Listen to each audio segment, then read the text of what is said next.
Yeah.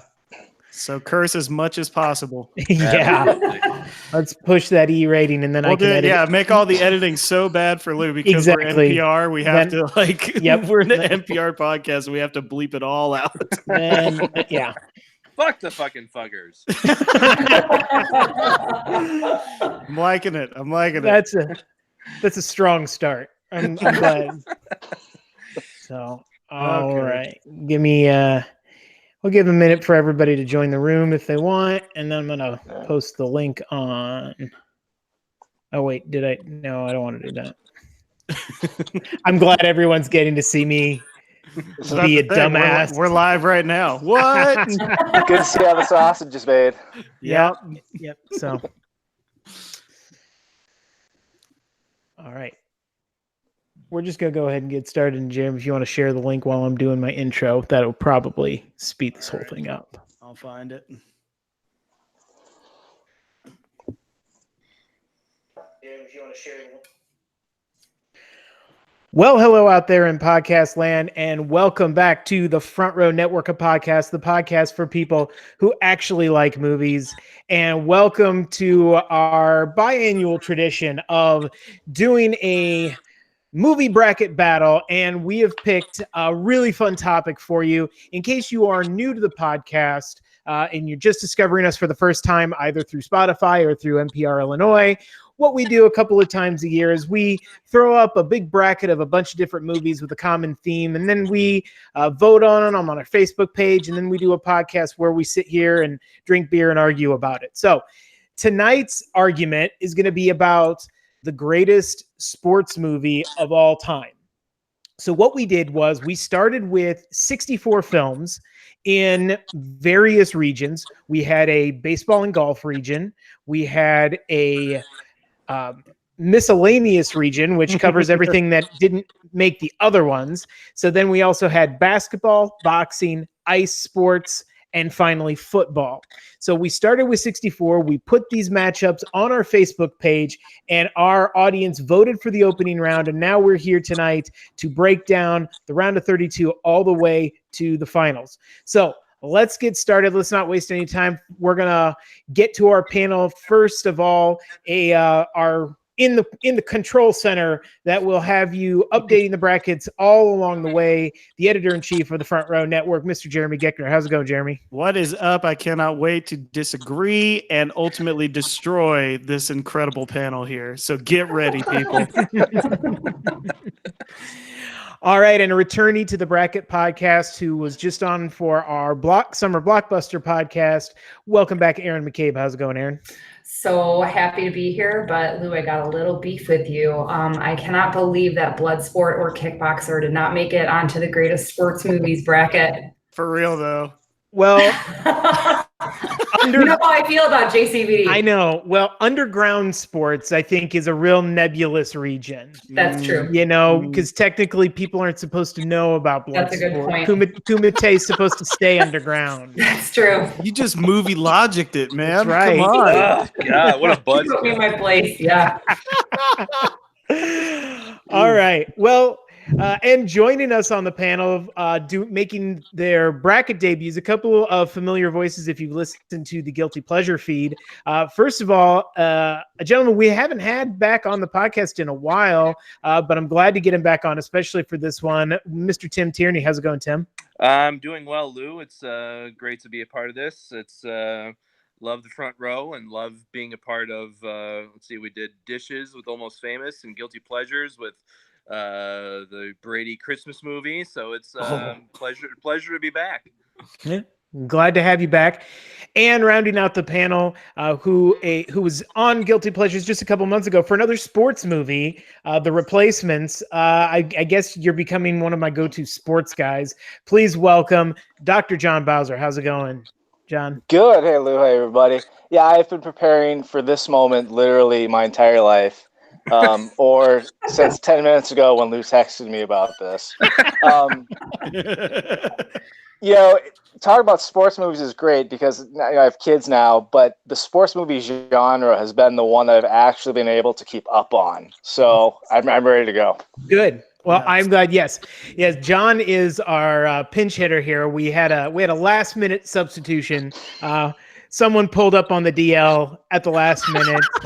IL now. The IL, Lou. Oh, The IL. excuse me. The IL. See, I know sports. I don't know sports, but I know sports movies. Give me a break. All There right. you go. So let's just dive right in. So to determine what movies did get on, we considered a couple of things, and there'll be some of the things we'll be talking about tonight. One is cultural impact when they were first released, cultural impact since, and then how much of a sports movie is it? How much does it represent or portray the sport?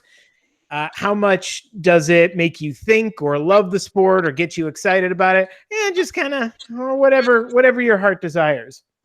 So let's start with our baseball region. Jeremy, you got those brackets for us? I do indeed. Once I get this screen share going here, Lou.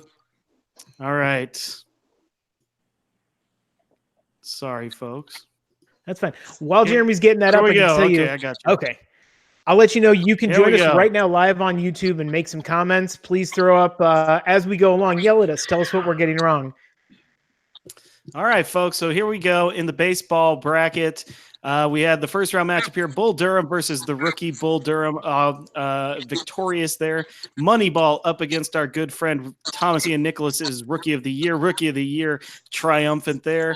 Major League taking out those kids of the Bad News Bears quite handedly. A League of Their Own taking Robert Redford to the woodshed, beating him hard, getting to the next round. The Sandlot versus Angels in the outfield, one of the most contentious battles of the first round, but the Sandlot ultimately gets out there. Field of Dreams over the critically acclaimed 8-Man Out. Happy Gilmore over Tin Cup. Oh, God, that one hurts. But it moves on. And rounding it all out here, Caddyshack over The Legend of Bagger Vance. All right. So let's start right off the bat. Let's get to our first matchup. Bull Durham, the number 1 seed, against the number 9 seed, Rookie of the Year. Aaron, I'm going to open up to you. What's the first vote? Oh man, no pressure. I went Bull Durham. I love Rookie of the Year. I've got no issue with it. That obviously that movie really speaks to tween me in the 90s. But looking back, I don't know. Bull Durham is just it's a kind of a classic baseball movie. You know what I mean? Like following the minor leagues around, and Kevin Costner is really good in it. I mean, so is Susan Sarandon and Tim Robbins, but that was a hard vote for me. All right. So you're going with. I'm gonna go with Bull Durham. All right. Bull Durham. John, how about you? Yeah, I'm gonna go with Bull Durham too. I mean, it's a great baseball movie, but it also kind of has difficulty deciding if it wants to be a baseball movie or a romance movie. Still, it holds on to the baseball long enough.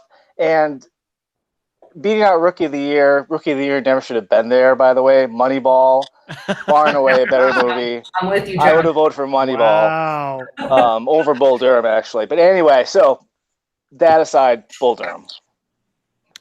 All right. Tim, what say you? I'm with John. I love Rookie of the Year. It's such especially being a Cubs fan from Chicago, like Rookie of the Year is such a homer movie for me, but I enjoyed Moneyball more as a movie. And also baseball is a sport I played for many, many years. So seeing Thomas Ian Nicholas, the way he went into the stretch as a pitcher drove me insane. I'm with you. He I'm did with it you, man. incredibly wrong, but then again, it was a kid, and the phrase "funky butt lovin'" being in it, like you can't. Cultural it's hard to impact, hate that people. movie. Yeah, but you have to go Bull Durham just because the accuracy of the baseball in it, and it just being an overall better movie as opposed to being just purely hokey entertainment. All right. Well, Jeremy, your vote doesn't count, and neither does mine. So you got anything to say before we move on? I will just say I would also vote for Bull Durham, and I will save any other analysis for the next round because it's going to have a tough matchup, I feel. Yep. Oh yeah. It's going to have a tough matchup because this next matchup is, I maybe think, one of the toughest of this round of 32. Yeah. These I don't- four versus 5 seeds, they are brutal. But here we go. The number 4 seed, A League of Their Own versus the number 5 seed, Major League. I'm going to take the pressure off of you, Aaron, and Jeremy, since you didn't get to vote last time, you'll get to vote. You can vote first this time. This is literally the hardest choice in the bracket for me because I lost count of how many times I watched Major League in my life. I could probably quote that movie front to back. I'm pretty sure if I got the chance to buy a Jobu figure, I would do it. I wouldn't care what the price tag is.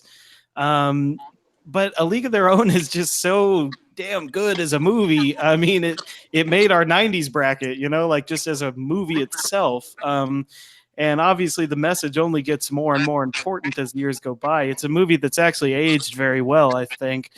I'm gonna vote with my heart here, though. I just every moment of Major League is enjoyable to me. I absolutely love that movie. There's so many quotable lines. I mean, ripping the batting dummy's head off, Rick Vaughn when he's in spring training. I mean, I will always remember some of those scenes. So I'm voting Major League to start us out. And already we're starting to see the impact of our substitution because there's no way you're voting against A League of Their Own if Sarah's sitting next to you right now. Nope, she is going to kill me. So, all right. Tim, how about you? I'm right there with Jeremy as far as I love both of these movies. But going with my heart, just Tom Hanks's performance. Yep. You just can't. Oh man. I know this one's brutal. This is brutal. So brutal. It's so brutal, and I mean, just by a hair, and I think just because my love of Tom Hanks and his performance in this movie, I just have to go League of Their Own. All right, Aaron, how about you? I'm feeling everyone's feels on this. Yeah, the 4 and 5 seeds are super rough. Both great movies. I think both have aged well. I have found through this bracket that I am apparently very biased towards period pieces and biopics. And also we talked in the last podcast about how, it's hard to like ever go against Tom Hanks because he's so awesome. But I feel like for me growing up, this was one of the first, like, I would say kind of like girl power movies. You know what I mean? You have a super strong female cast. And I agree, it ages well. So for me, I went League of Their Own. All right. That's 2. It's 2-1. John, what do you say? All right. Major League is a great movie. Yeah, it ages well. It's hilarious. If it's on, I'm watching it. But as far as a sports movie, I think A League of Their Own wins out. It's the cast top to bottom is excellent. And for me, part of what I love so much about it is it opened up a piece of sports history I knew nothing about. That's true. Even living here in the Midwest where this is set, I knew nothing about it. Right. And that's, for me, that's why I'm going to put A League of Their Own. All right. Well, second match in a row, my vote doesn't count. So I'm being useful tonight. But yeah, I don't think you could go wrong picking either one of these. I think both of these are great. I know Major League is particularly beloved by a lot of Major League ball players, so there's some authenticity there, and it's hilarious. But for all the reasons you guys said, I got no issues with A League of Their Own. Moving on. All right, so let's move on to another matchup. Again, a couple of this. Kind of a wistful pairing, I think we have here in the number 3 seed, Field of Dreams, versus the number 6 seed, The Sandlot. All right, let's open it up, and John, let's have you kick it off this time. Yeah. So Sandlot. So I live in Wisconsin, and the Brewers did a parody of The Sandlot last year in preseason, or in which was training. Fantastic. It was great, and yeah, good work on their part. But Field of Dreams, Dad, you want to have a catch? That will never get by me without, getting the feels. So, yeah, Field of Dreams. All right. Let's keep it in Wisconsin. Tim, what do you got? It's keeping in Wisconsin, but even though I'm the Chicago guy who's a transplant in Wisconsin, so I like how you need to, Yeah, I qualify like it how out you there, need to couch that. Thank you. Fib living in Wisconsin. Very similar to what John was saying. Again, both of these movies, I'm absolutely just a knockdown, drag out fan of. Both movies extremely quotable, but Field of Dreams tugs at your heartstrings more. And I mean, that line is such a cultural. I mean, it crosses so many different boundaries, however you want to, idioms you want to, or whatever you want to say, as far as that line, or people who don't even like sports movies still know that line. I still give Field of Dreams that advantage because of just the cultural influence it had. All right. Well, I'm going to go next so my vote can actually feel You like it can matters this round. Got to get in the minutes, man. What I like about both of these movies is that both of these movies are about a sport, but they're not really about a game. You know, a lot of these sports movies set up the big game, and neither one of these really do. But they're more about just what they love about them. Sandlot, the fun of playing ball as a little kid. Field of Dreams, kind of connecting with your heroes, and of course the bond that people can form over sports. So I love them in both that regards. But yeah, Field of Dreams to me is just a beautiful movie. I like both of them a lot, and but James Earl Jones's monologue about baseball would be enough. Yes, to get it at least to the Sweet 16 and maybe more. We'll see it. So I'm going to close it out. But before we move on, Jeremy or Aaron, you got anything you want to say about this matchup before we get to the next one? I would have voted for it. I'll save it for the next round. All right. Aaron, I was going to vote Field of Dreams as well. Okay. So, all right. Yeah. So that's a sweep. All right. So joining us to wrap up this region is the kind of the finals of our golf movies, because we didn't quite have 16 baseball movies. We didn't quite have 8 golf movies, so we combined them. So joining this last little section is Caddyshack versus Happy Gilmore, the number 2 seed of this region. Caddyshack versus the number 7 seed.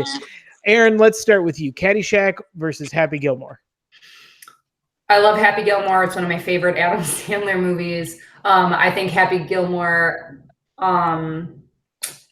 it's super 90s. Well, Caddyshack it's super 90s. Caddyshack is super 70s, but here's what I'll say.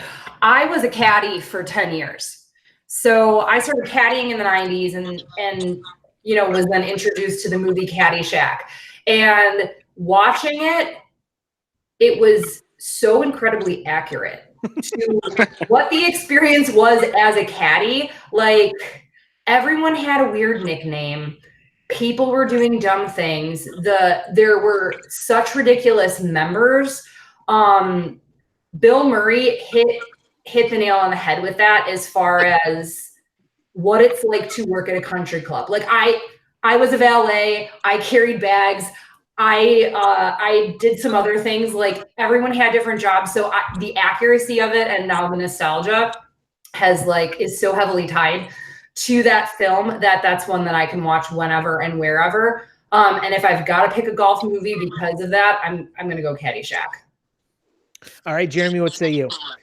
Yeah, you hit it pretty good there. You know, I always wonder, like, what level of like SNL character was like involved in Caddyshack, because the movie doesn't really have a plot per se. I mean, it's a bunch of vignettes. I mean, it's very much like a Blues Brothers with golf type thing. But you guys will find this out about me if you don't yet. But I do not like Adam Sandler. I never have. I find some merriment in Happy Gilmore, I guess. Chris McDonald is an all-star in that movie. And as I told Lube, I do view Bob Barker as a physical threat now, which I guess I should have the whole time. But yeah, I mean, for me, this one's Caddyshack. It's just too quotable. It's too memorable in every way. All right, Tim, how about you? I can't expand much on what Jeremy just said, like as far as cultural and quotable and Caddyshack, you just can't go wrong. Not to say Happy Gilmore is a terrible film by any means, but when put up against Caddyshack, there's just no you can't compare the two. I think it's Caddyshack all the way. All right, John, how about you? Yeah, Caddyshack. There's not really much to add. It's aged very well. It is what it is. It's a great movie. Caddyshack. All right. Well, that's a clean sweep for Caddyshack. I go the same way. I as much as I love Happy Gilmore and I think Shooter McGavin's one of the best villains in any sports movie. Mhm. In any Caddyshack. movie, Lou. Yes, period. Yeah, we'll talk more about Caddyshack in the next round. But all right, that's going to get us over to our miscellaneous section. Which Bloodsport is not in. No, there's no blood sport. So do you want to do miscellaneous first or basketball and miscellaneous all together? Let's you got them all up there. Just throw it up. I do. All right, let's see here. Screen share, people. It helps save lives. All right. So here we go with the first matchup here from the basketball side. It was Hoosiers versus Hoop Dreams. Very good, tough matchup there, but Hoosiers ultimately comes out on top. Spike Lee's He Got Game up against Blue Chips, and Blue Chips pulls that one out. White Men Can't Jump against Above the Rim, and Wesley Snipes and Woody Harrelson are moving on. Almost said Woody Allen, guys. That would have been a movie I would have loved to have seen. White men really can't jump. White man gets anxiety about thought of jumping. White men do a lot of awful things in that movie. And closing out basketball, Space Jam versus Air Bud. Deceptively more tough than you would think, according to some people. Space Jam comes on with that one. In the miscellaneous category here, the Karate Kid goes up and takes out the wrestler. Dodgeball took out Kingpin. Days of Thunder loses to Ricky Bobby and Talladega Nights, and Seabiscuit outruns those Chariots of Fire. Lou, back to you. All right. Well, let's go in order there. What we got on the bracket. Let's start at the top with our basketball first, and let's do all four of these movies. By the way, just breezed by their competition in the first round. So let's. I'm thinking we can mix it up a little bit here. Hoosiers versus Blue Chips. High school basketball versus college basketball. John, what do you got? Hoosiers. It's Hoosier. It's just a great movie. I mean, it's even if you don't understand Indiana basketball and why people are so obsessed with it, it's just a fantastic movie all around. All right, Tim, how about you?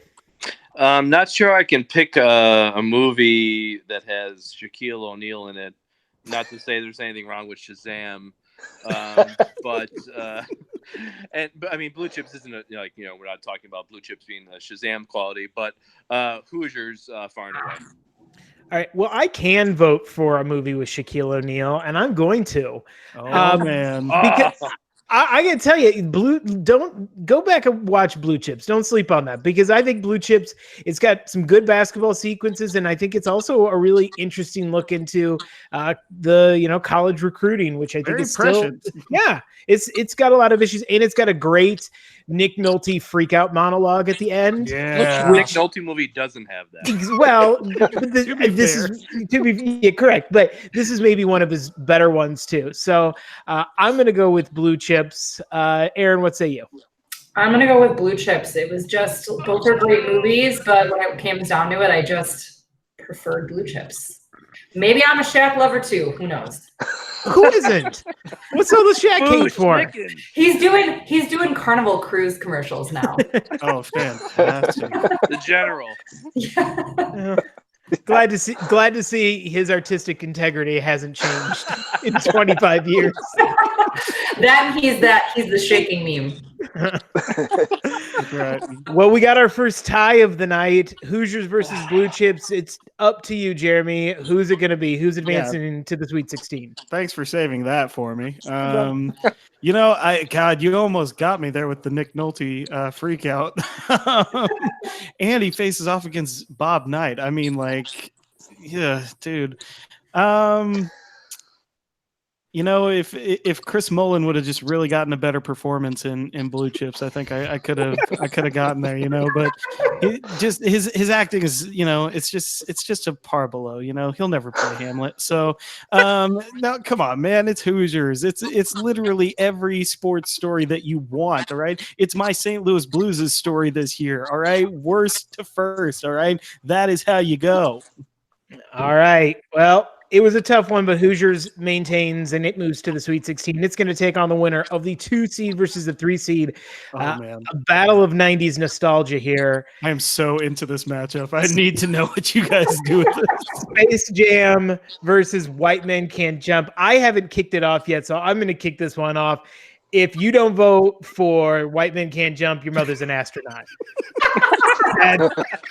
Which is appropriate because it's going against Space Jam. Oh But man, no, I see what you did there. White Men Can't Jump has some of the best basketball footage and like the best film basketball of all time. It's funny. It treats the sport well. It's got everything. I mean, and you want to talk real basketball players maybe not being camera ready.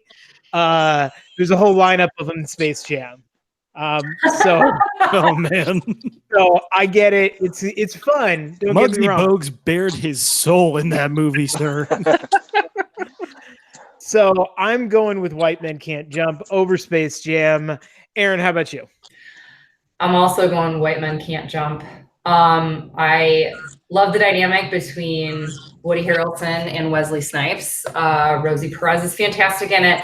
And I think it's actually an interesting, instead of focusing on like the indoor court aspect, it focuses on, just people going and playing knockaround games on courts outside, which, I grew up in Chicago. And when you were driving down 9094 along the Robert Taylor homes, all you saw before you saw those projects were all of the basketball courts and everybody out there every day. So I don't know, this movie, that actually brings the nostalgia back for me much more than Bugs Bunny and Michael Jordan.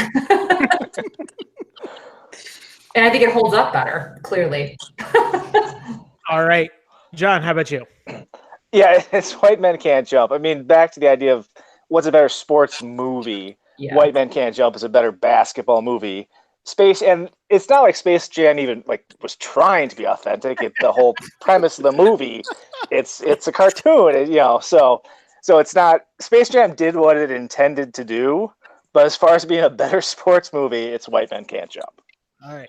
Well, that's gonna do it. Tim, Jeremy, your votes don't count, but you got anything you want to say before we move on? No, just like what John said, like you stick Bugs Bunny and Michael Jordan, like two huge pop culture people, obviously, together in a movie. Like, it's great. It puts people in the seats, makes money, blah blah blah. But like, White Men Can't Jump. You can't go wrong with that as far as it being a movie. More realistic actual basketball movie is concerned. So Do you feel like we're all kind of defending like that we didn't pick Space Jam? Because I feel like we're all kind of like, sorry, Space Jam. There's some millennials out there who are going to be pissed at this. I think there's an age shift just a little. Like if you're just a couple years younger than most of us are, I think Space Jam holds a big place in some people's hearts. What a tragedy. You're not wrong. All right.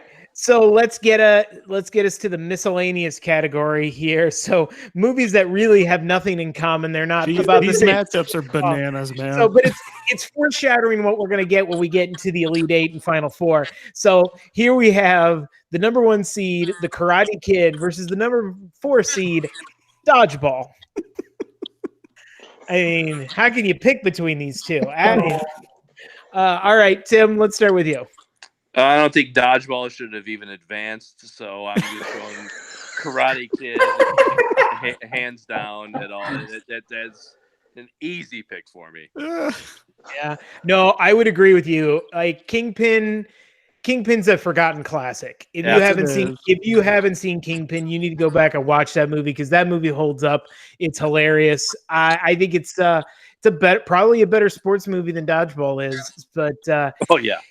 But Dodgeball advanced, so but it's not advancing any further because I'm voting for Karate Kid. We'll talk more about that in the next round. John, how about you? Yeah, I mean, watching somebody get hit in the nuts with a dodgeball is something that will stand the test of time. But the Karate Kid, yes, is a better sports movie. All right, Aaron, how about you? Karate Kid. I feel like Dodgeball, while amusing at the time, was more or less just another Vince Vaughn movie, doing Vince Vaughn, but with dodgeballs.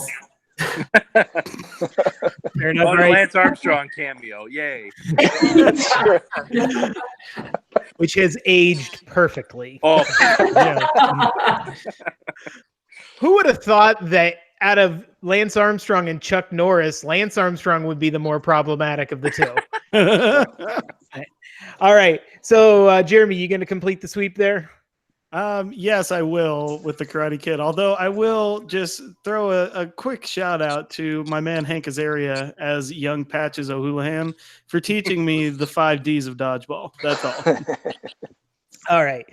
And rounding this out, the What number the 2 heck is this matchup, Lou?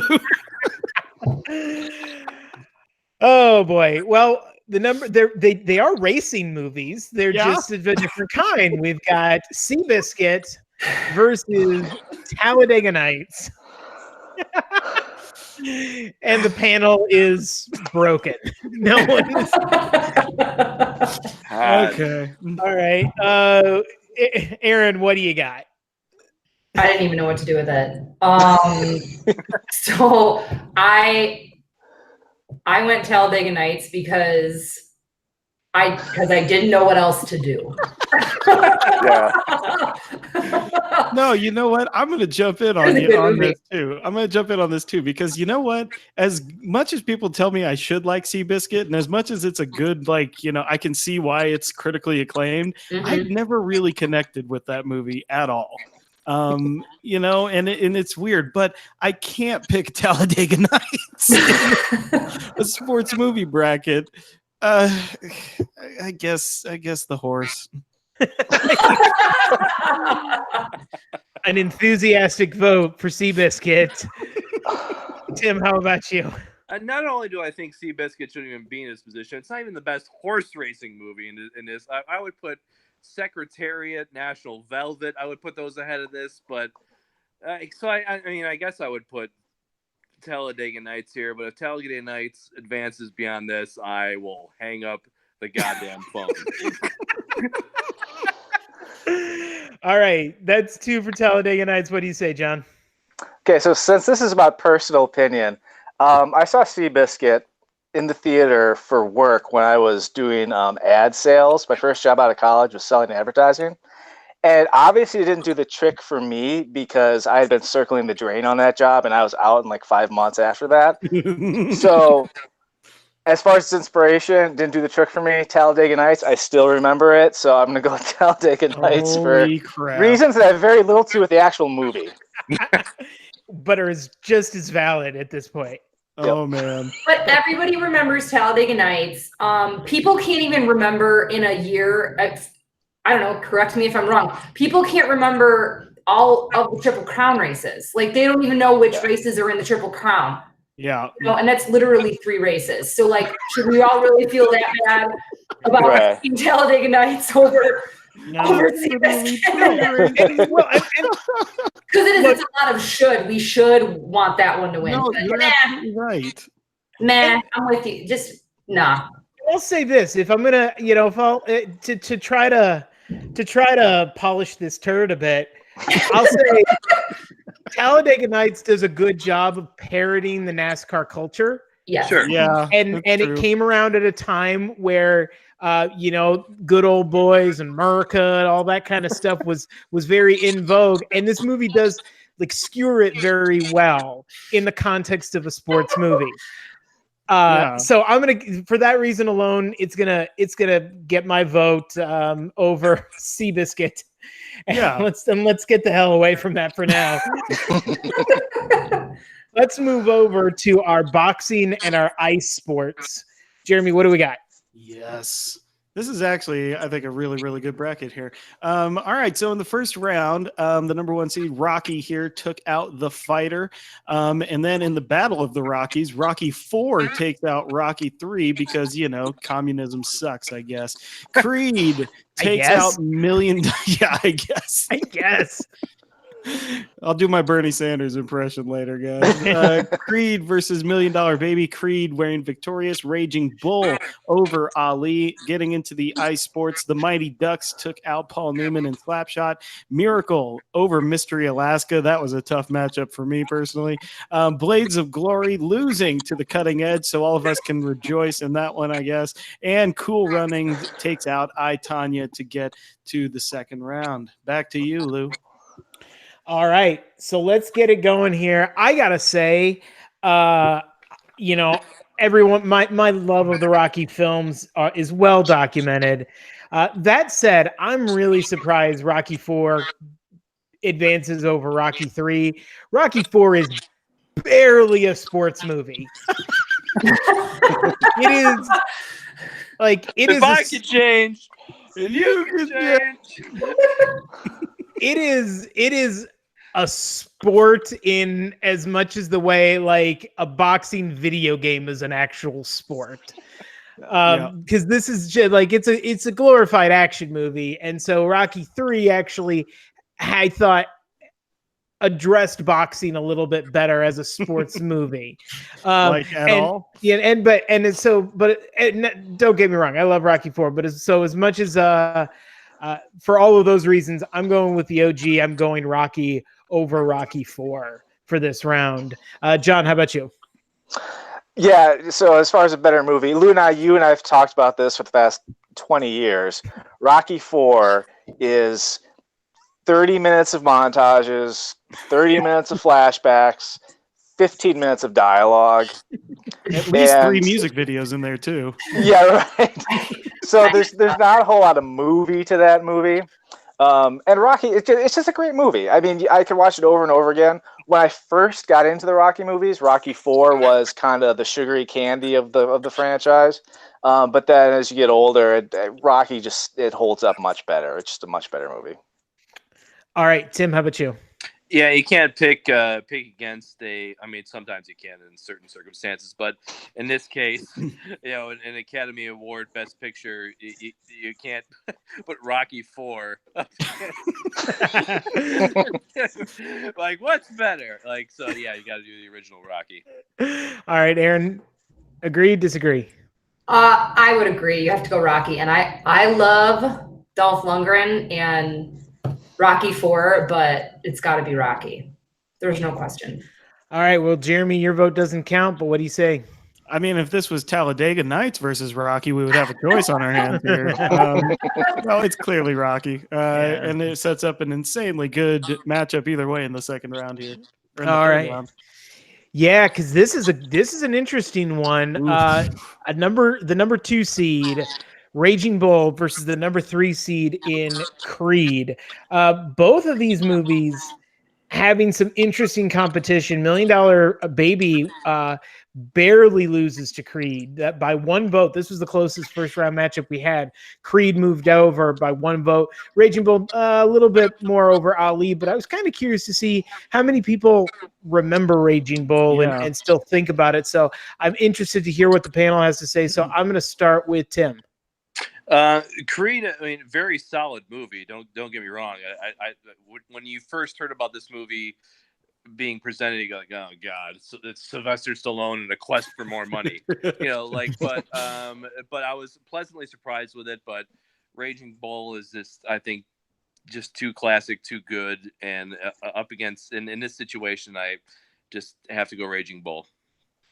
All right, Jeremy, how about you? Yeah, on the network, our film historian Brandon Davis and I do the top 100 films of all time. We're in the middle of our list right now, and obviously Raging Bull is one of those. And most of the time when you see lists, it's probably in the top 15 or 20 of all-time great movies. And I'll say that, Neko, what you said, Tim, that Creed surprised me very much. And I mean, it was Ryan Coogler, so I really should have known because Fruitvale Station was amazing. But, you just, once you go back and watch De Niro's performance in Raging Bull and how it works with Scorsese's direction, I mean, it's just literally, words almost can't describe how much magic those two made on that movie, and just how thoroughly watchable and mesmerizing that performance is. So I'm going Raging Bull as well. All right, Aaron, what say you? Okay, so this is where I diverge from popular opinion. Okay, Very much. bring it. And I'm ready for it. So I, before the bracket, had not seen Raging Bull. So I went back and I watched it, and I'm kind of struggling. It kind of like Jeremy with Seabiscuit. Like, I know I should love it and should be like, Okay. I should be dazzled with this performance. And maybe it's because I've seen De Niro in other Scorsese films, like before I actually watched Raging Bull. But I'm kind of like, I'm struggling with it, especially too as a sports movie. Like, I get it's about Jake LaMotta, but at the same time, I feel like it's him being like, it's oh man, it's like I might never be invited back to a podcast again. That's fine. Go for it. Vote your heart, I girl. feel like it's like boring Goodfellas without the crime and occasionally interspersed boxing in black and white. Wow. There you go. So for me, I'm like, I get that I should like it and I should love it, but I think I need some help. I need somebody to explain it to me, maybe a little bit better, but I'm going with Creed. No, that's fair. It's very fair. I have tons of movies like that on like the AFI's top 100 that I watch, and I'm just like, I don't get it. But I mean, it's a great movie, but to your point of like a sports movie, I'm like, okay, so it's like him being mean to everybody and destroying his relationships in his life, and then it's like boxing match. Okay, back to him destroying everything, and then it's like 2 punches. So I don't know. That's how I feel right now. no, you're right. It definitely is more a character study of like a boxer than of boxing. Yeah. No, all right, John. What do you have to say, Raging Bull or Creed? Man, boy, Aaron, you really got me thinking. I know, right? She did well there. She did good. But yeah, I mean, kind of the slow moving progression of the character in Raging Bull. I mean, that's what it was intended to do, and I think it holds up well. Creed I really love the movie, and like you guys said, it absolutely exceeded expectations. I mean, expected it to be really, Stallone looking for money, but yeah, it's a fantastic movie. I do wonder how it will hold up going forward, especially compared to something like Raging Bull. So I'm going to stick with Raging Bull. All right. Whew. Well, thank you, John. You made me not have to vote. So no, but I hear everything that you're saying, Aaron, because I think. And if I was going to say anything about Creed, and I guess I will since it's about to go, Creed has maybe my favorite filmed boxing sequence ever. That single take that one fight, shot. that one that is so good that's just like an exhilarating moment of sports on film. Yeah. Which, as to your point, Aaron, Raging Bull, the fight scenes are maybe less important to the film than the character study. So, but anyway, we'll talk more about that in the next round. Let's move over to ice sports. 2 Disney films duking it out. The number 1 seed, the Mighty Ducks, versus the number 4 seed in Miracle. John, let's start with you this time. My wife is not going to be happy with me about this one. I'm going to say Miracle. I love it. It's a fantastic movie. It just I can watch it again and again and again, and it's still I enjoy it. And just I think I never played hockey, but I think the authenticity. I mean, the knuckle puck is not a real thing. How dare you? I've seen some shots in these playoffs that would beg to differ, sir. That's true. Yeah, no, you're right. Because there was one in particular I remember thinking, yeah, that's a knuckle puck. But yeah, no, I'm gonna say I think Miracle. It holds up for me, and just a better sports movie. Okay, Tim, how about you? This was really tough because Slapshot and Mighty Ducks and Miracle are literally my 3 favorite hockey movies. So just Mighty Ducks and Slapshot, like I almost had a seizure trying to decide which one there. But I'm with John. That Miracle just stands up for me longer. Like the old fogey I get. That's Miracle stands up more. And this Kurt Russell's performance, I would contend that this is his best performance as an actor Mm. in his career Interesting. as Herb Brooks. I mean, he's flawless as Herb Brooks in this movie. Just from interviews I've read and research I've done about the team itself, it's phenomenal. And I love the Mighty Ducks, but I'm going to give the edge to Miracle on this one. Well, if there's one thing I've learned tonight, Tim, is that you clearly have not seen Captain Ron.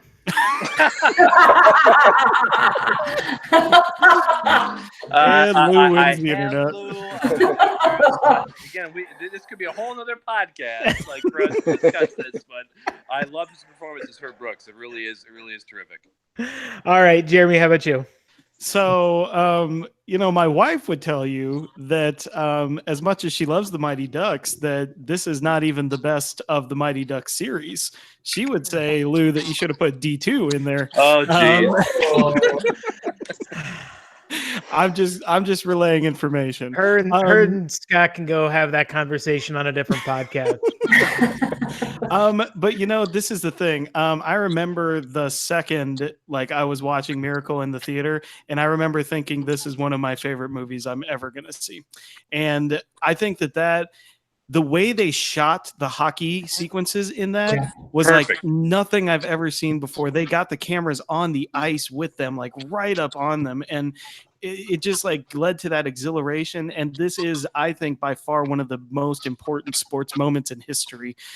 So everything about this movie works for me. You're right to call out Kurt Russell. He's awesome. So Miracle's my vote, and it's probably going to keep getting my vote because I love this movie. All right. Well, that's going to do it, Aaron. Your vote doesn't count, neither does mine. Do you got anything you want to say before we move on?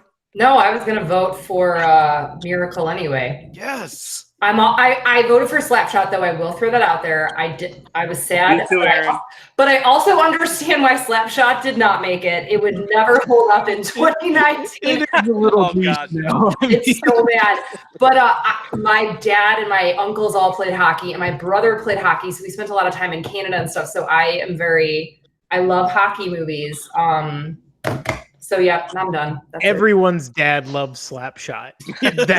That's a universal truth. It's everyone's dad's favorite sports movie. Well, it's also my dad and uncles playing men's league and going to bars. Like my dad used to drag me out to the bars with them afterwards, which is, now illegal. But again, pretty accurate to how things were back then in men's league.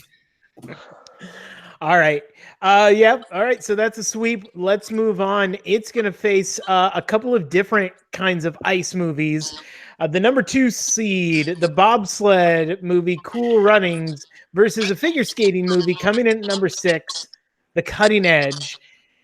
This is a weird matchup. Yeah, just strange. this is.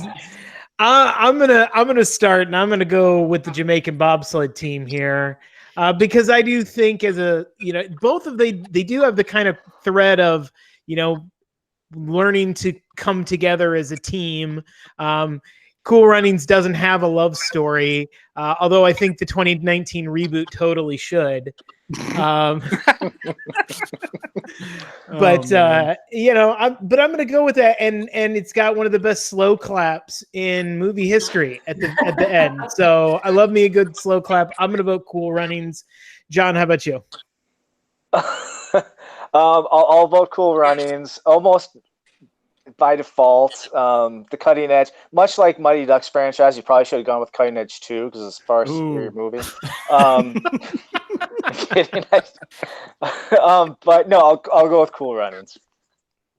All right, Tim, how about you? Cool Runnings, John Candy, can't deny it. Cutting Edge, woof. Aaron, you got anything to say? I'll go Cool Runnings. I go Cool Runnings. I loved Cutting Edge, but that's because my sister was a figure skater and my brother was a hockey player. So it was like, but yeah, like into together. Like, oh my God, let's go sports in one movie. But yeah, Cool Runnings. All right. Well, Jeremy, is it going to be a shutout for the Jamaican bobsled team? I just want the ledger to reflect that Cutting Edge gotta vote. So I'm gonna vote. I did like my dad when I was growing up had like I think like 10 movies in his collection, and Cutting Edge was one of them. And all we did was watch them over and over again. So, they invented this move that would literally kill a figure skater at the end of this movie. I thought that too. Like, yes. what? Every single time I watch this, I'm just like, that would never work. Ever. But yeah, I mean, Cool Runnings, yeah, that's fine. All right. All right, now let's get to the football bracket. Jeremy, what do we got? Well, let's see here. What do we got? A lot more football movies than I thought. All right, well, in the first round, Rudy, the number 1 seed, took out We Are Marshall, which that was tough for me because I love We Are Marshall. The Longest Yard fell to Waterboy in the Battle of the Adam Sandler football films. Any Given Sunday takes out North Dallas 40 to move on. People, what are you doing to me? Varsity Blues takes out the masterpiece that is Friday Night Lights to move on. Little Giants over Goldie Hawn and Wildcats. Remember the Titans demolishing Bend It Like Beckham. Keanu over Cruz. The Replacements takes out Jerry Maguire. And The Blind Side taking out Maki Wahlberg in Invincible. Lou, back to you. All right, well, let's start with the easy one here. Rudy versus the Waterboy. Why do you think this Does is easy, anyone Lou? I mean, have anything to say about Just this? move the fuck on, Lou. I think I've made myself on Adam Sandler very clear. All right. Okay? Motion to advance Rudy with no further Carried. discussion. Yeah. Okay. Rudy advances over the Waterboy. Well, that was incredibly easy. It is. All right. Mostly because I want to get to this. This was the one I want to talk about. Yeah, this is interesting. The number 5 seed, Any Given Sunday, versus the number 13 seed, Varsity Blues. And before we get to that, yes, we need to discuss Come on, people. the opening round matchup. The biggest upset, I think, of the opening round, and that is the number 13 seed Varsity Blues versus the number 4 seed Friday Night Lights. Did I just sleep on how many people like Varsity Blues, or did I overestimate how many people have seen Friday Night Lights? I honestly think that's it's, what it it's the was. second one. I think you did overestimate how many people have seen Friday Night Lights, and also probably because more people associate with that television show than the movie. That's true. But Yeah. the movie, every single time I watch Friday Night Lights, it is so emotional, so perfectly edited. Like the music from Explosions in the Sky is so suited to that. Like everything about that movie I absolutely love. And I love, like, spoiler warning, people, but like I love how it ends. And I love that it's not easy and it's not clean like most sports movies are. So I'm sorry, man. I feel like John Boyd at the end of Varsity Blues right now. Let's go. Come on, let's go. Okay, I want to speak to what I think happened. Uh-oh, do we have a dissenter? You, Aaron, you voted. Do not apologize. I voted for Varsity. Oh no. Jesus. Oh no. I know. Vanderbeek. Oh, I'm the worst. No, but I'm not defending myself. I'll own my vote. I feel like I'm still getting crap over the Magic Mike, some Blockbuster vote, so it's fine. But so what I think happened, Jeremy, to mend your heart, is that the book Friday Night Lights came out, which chronicles football in Texas. MTV gets a hold of this, makes a movie called Varsity Blues after studying football in Texas. So then it was like all this marketing, this, that, and the other. So the book comes out, then Varsity Blues comes out in like 1999. Then 5 years later, Friday Night Lights comes out. And I don't know when the TV show came out and then, but it's like, I feel like by the time you got that far in, people were like, oh yeah, another high school football movie. Yeah, So no, I think the TV show was definitely like 5 or 6 years, I think, after the movie. It took a while for it to get to Okay. NBC. All right. That's a good point, though. That's fine. I can see where you're talking about there. All right, so let's get to the matchup at hand, because Friday Night Lights is not in this matchup, but what is the movie that vanquished it, Varsity Blues versus Oliver Stone's Any Given Sunday. Tim, let's start with you. I wouldn't even have Varsity Blues. Moving on, but They'd be in the NIT, man. oh my, this would so be the NIT. Oh my god. I mean, I actually enjoyed Varsity Blues being a high school senior when it came out. Like the whole Allie Larder whipped cream bikini, Oh my Scott God. Hahn being sweeter, and depraved sexual deviant. And it really didn't focus a lot on football. But Oliver Stone and oh god, I don't know what to do with this, because the whole Al Pacino speech at the end of it, which everybody always wants to repost on YouTube and Facebook, and his whole speech about god, I don't. I'm just gonna go Varsity Blues. Fuck it. I don't. This is one of those coin toss movies for me, and I'm just gonna go Varsity Blues. A Stone protest vote. I Okay. love it. All right. Well, I'm gonna bring some sanity to the proceedings here. Oh, I'm going Any Given Sunday. Look, Varsity Blues.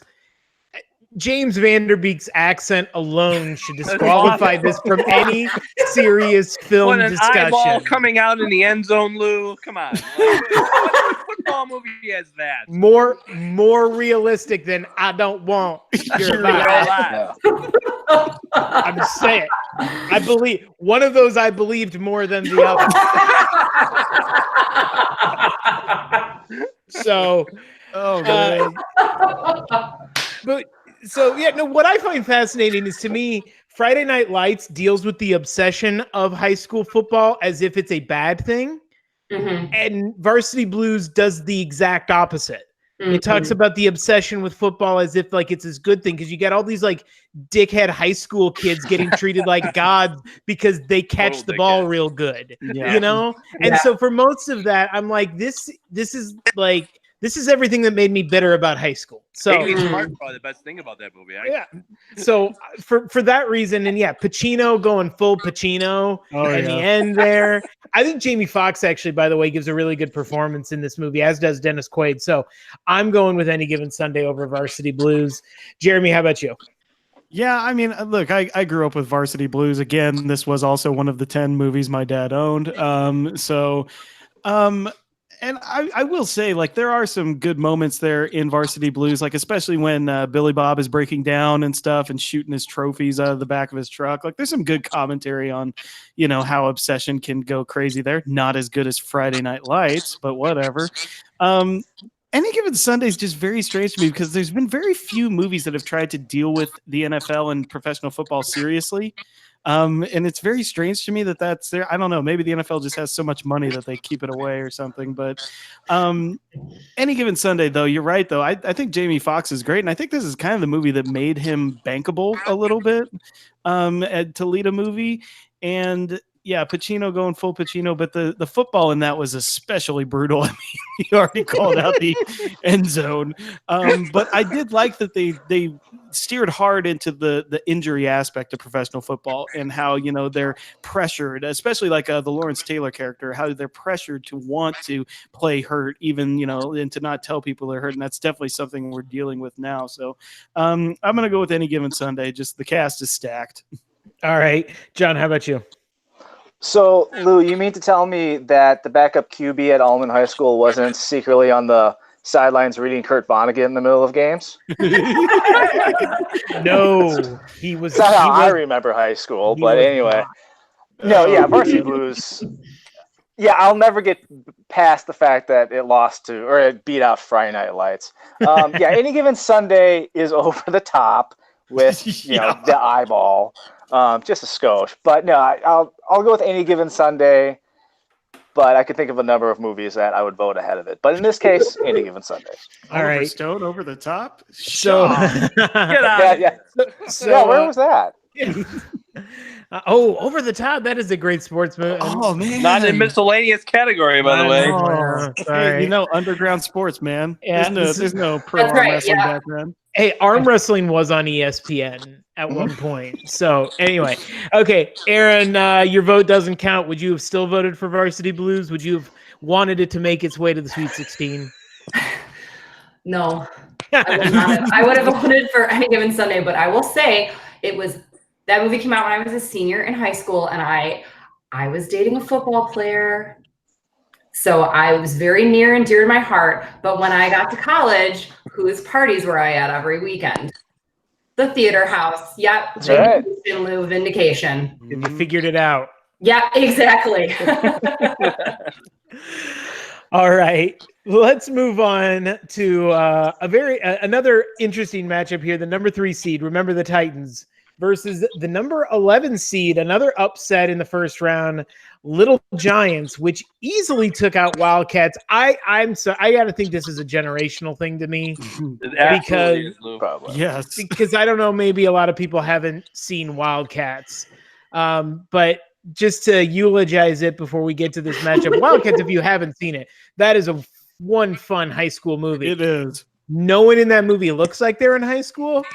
Like Wesley Snipes already looks 40. Oh my God. Woody but- Harrelson. I mean, like that was young Woody Harrelson, and Yeah. he still looks 50 in that. So. But that movie, that's such a fun football movie. I'm kind of, nothing wrong with the Little Giants, but I would have loved to see Wildcats in this.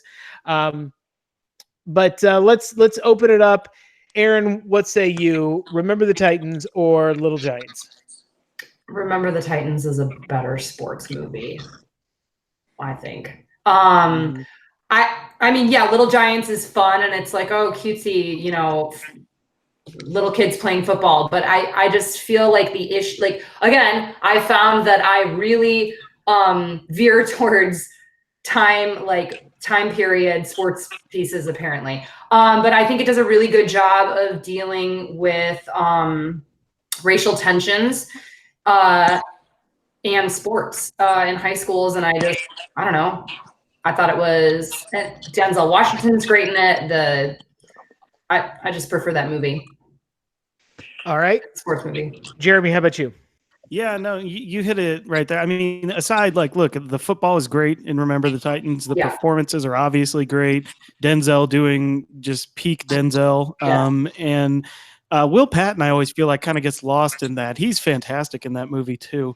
But you're right. Like what I love most about Remember the Titans is just like, and there's other movies that do this too, just how sports can be a healing factor in the real world and how they can be something that moves people forward in their lives like that. So, and you're right. I grew up with Little Giants. I can quote it. It's a fun movie, but Remember the Titans, I think, is just a far and above better movie and sports movie.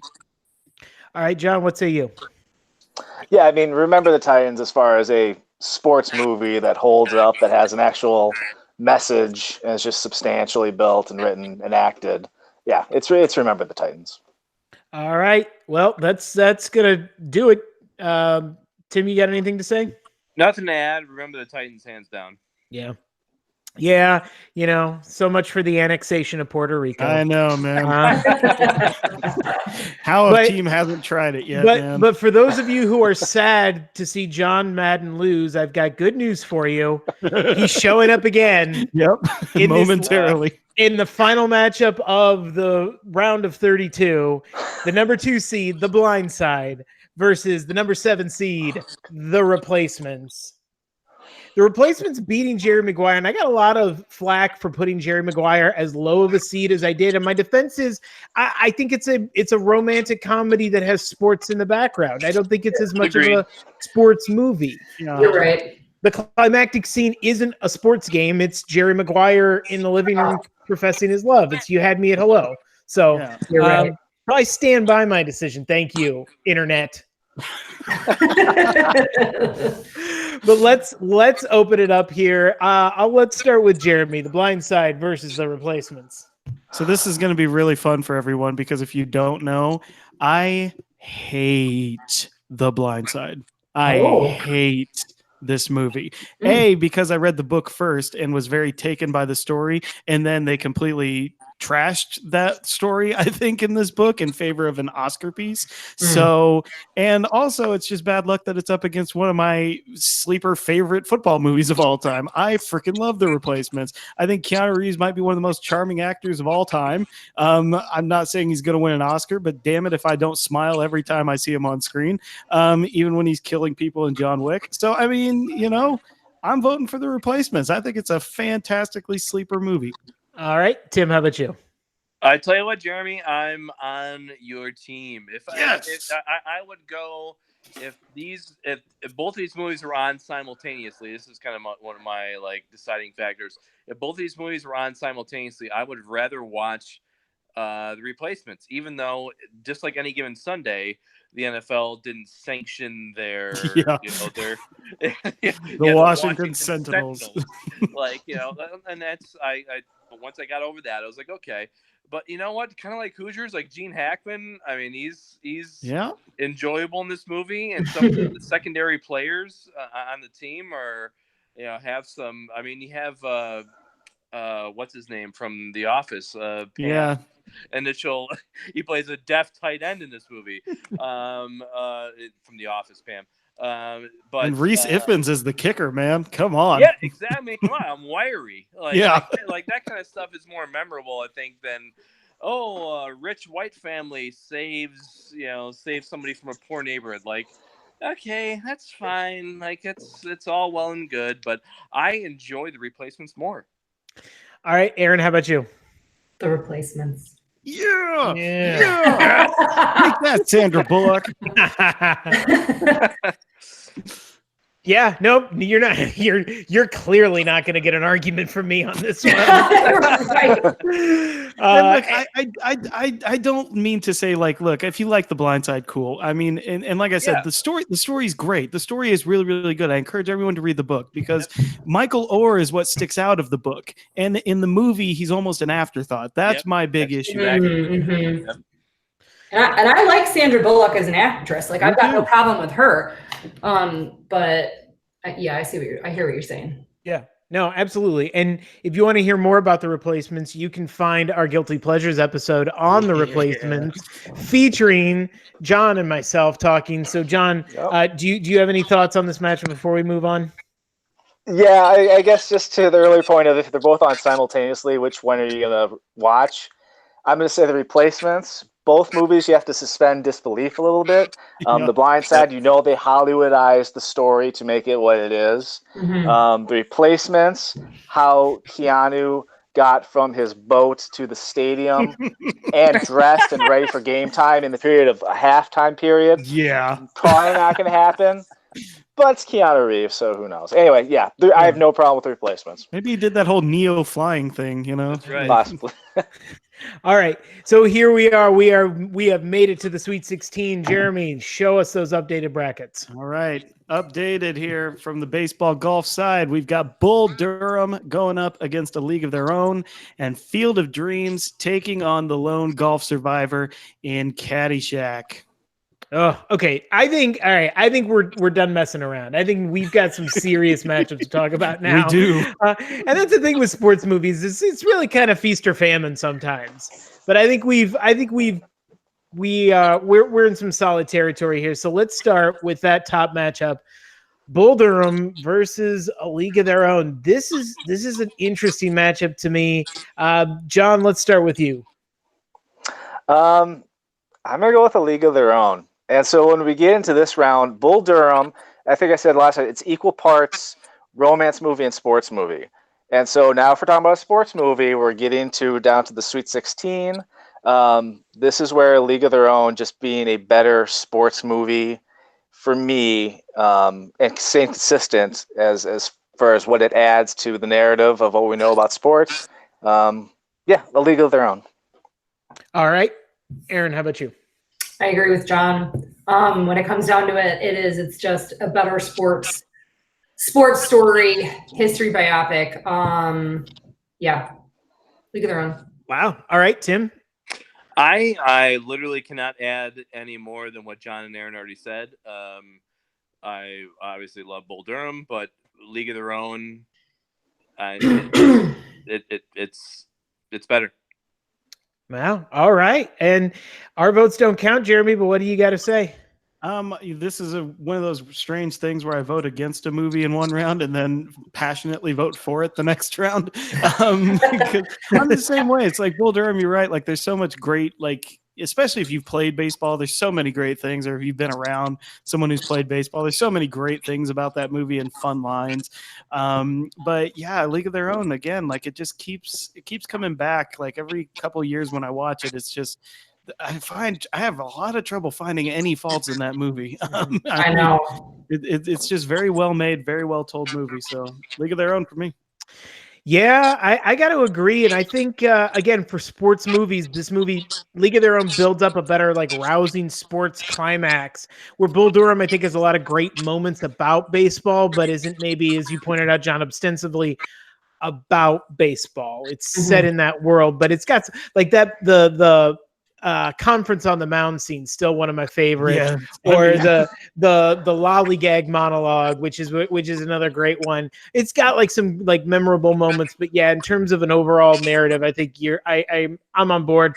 League of Their Own taking out the number 1 seed and moving on to the Elite Eight. Let's get to this other very matchup between two very different films.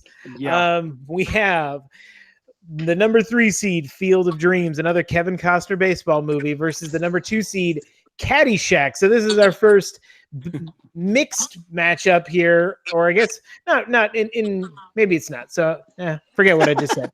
I hear what you're saying, though. We can edit that out later. Two different sports. Two different sports going head to head. Field of Dreams versus Caddyshack. Jeremy, what say you? Yeah, this is tough. This is tougher than I thought it would be. Just because, again, every time I think back to Caddyshack, I mean, I think of the lines and I laugh. And it's just a fun movie to watch. But somebody already said it, but it's just, I don't know a movie that encapsulates what a sport is better than Field of Dreams. Just like the way it talks about baseball and the way it, what it can mean to deeper things than just playing the game itself. So I want to vote for Field of Dreams. It's just James Earl Jones's speech forever. All right, Aaron, how about you? Yeah. Come on, Caddy girl. I know, right? Like I'm like, oh god. This passed me. Just not that it's going to sway my vote, but come back to me. I'm surprised you got this far without that happening once. Wow. Okay. All right, Tim. What do you got? This is a matter of. I mean, it's tough because it's a matter of one of my favorite comedy films versus one of my favorite dramatic films. So one of the films pulls at my heartstrings. Baseball is my favorite sport. And as Jeremy was saying, it's a movie that focuses on baseball, the sport. James Earl Jones and his speech and whatnot. But we also have Caddyshack that would make me laugh for forever.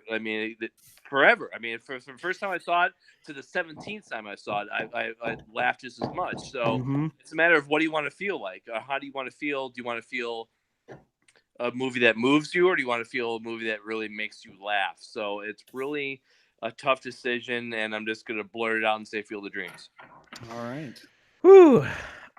Okay. I'm going to balance it out a little bit because I love both of these movies, but I'm going to say this. There is no golf course in America where on a daily basis somebody is not quoting Caddyshack. That is true. That's very true. Like you can't play golf. Like there's somebody who's going to say be the ball or no. Like they're going to do like, there's going to, it's just happening.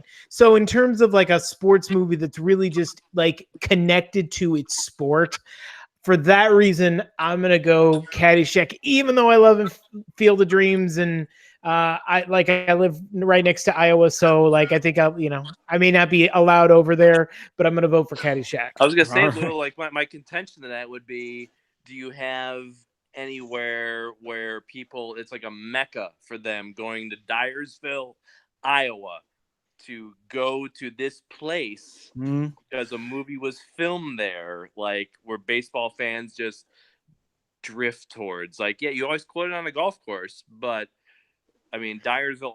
Who the hell would go to Dyersville, Iowa, and if not for this movie? Well, listen, people are going to Chernobyl right now because of that HBO movie. So let's not. It's got a point. People will go to some really bad. People will go to some And it's not extreme starting lengths. an argument. It's just a more of a like, okay, like cultural significance. You know? Yeah, but I was just at work last week, and literally a guy walked out of the clinic, and I was like, "Nice hat," and it was a Bushwood Country Club hat. Nice. Yeah. Did you do a bowl of soup with that hat? Yeah. No, but okay. I think I can articulate what I don't know if I can. I think I would. What's more of a sports movie? Or a better sports movie, sports. And I would agree. Like that's where I'm getting hung up is. What's more overpowering in each film? And I think in Field of Dreams is an amazing movie, but what's more overpowering is the story of him and his father and his relationship and the connection, like you guys also had talked about. Whereas I feel like Caddyshack is more of a pure sports movie. Mm-hmm. Here's what I'll say about that. Caddyshack will make you think that golf is an interesting sport. That's true. Yes. Yes. People already like baseball. It's not That's hard true. to get emotionally invested in a baseball movie. I think it's hard to get emotionally invested in a golf movie. So for that reason, anyway. So okay. What So you're telling me is that if Rodney Dangerfield was commentating PGA Tour events way back when, I golf would be the huge. biggest golf fan you would know. Yes. If Anyway, Rodney okay. Dangerfield made a speech like James Earl Jones about golf. There you go. Oh my God, totally. So I go Oh, we're Caddyshack. connected. All right, so John, it's down to you. We've got 2 votes Field of Dreams, 2 votes Caddyshack. You are the tiebreaker. So for me, I see this as a debate between kind of the surface level joy of Caddyshack versus kind of that inner importance of Field of Dreams. Field of Dreams, when you hear the James Earl Jones monologue, he talks about how relevant baseball has been and how it's held through the ages. That monologue is going to hold through the ages. Mm. And watching Field of Dreams, yeah, the relationship between Kevin Costner and his dad and just that relationship is a huge dynamic of it. But watching that movie makes me believe in baseball and how even if the Brewers suck, so being a Brewers fan, even for the long stretch of time when they did, watching that movie made me feel a connection to the sport of baseball and something beyond just, what I see on TV. So Field of Dreams, for me, it holds up and it promotes it and shows the importance of the sport in a way that is too great for me to vote it down. So I'm going to say Field of Dreams. All right, so there it is. No golf going to the Elite Eight.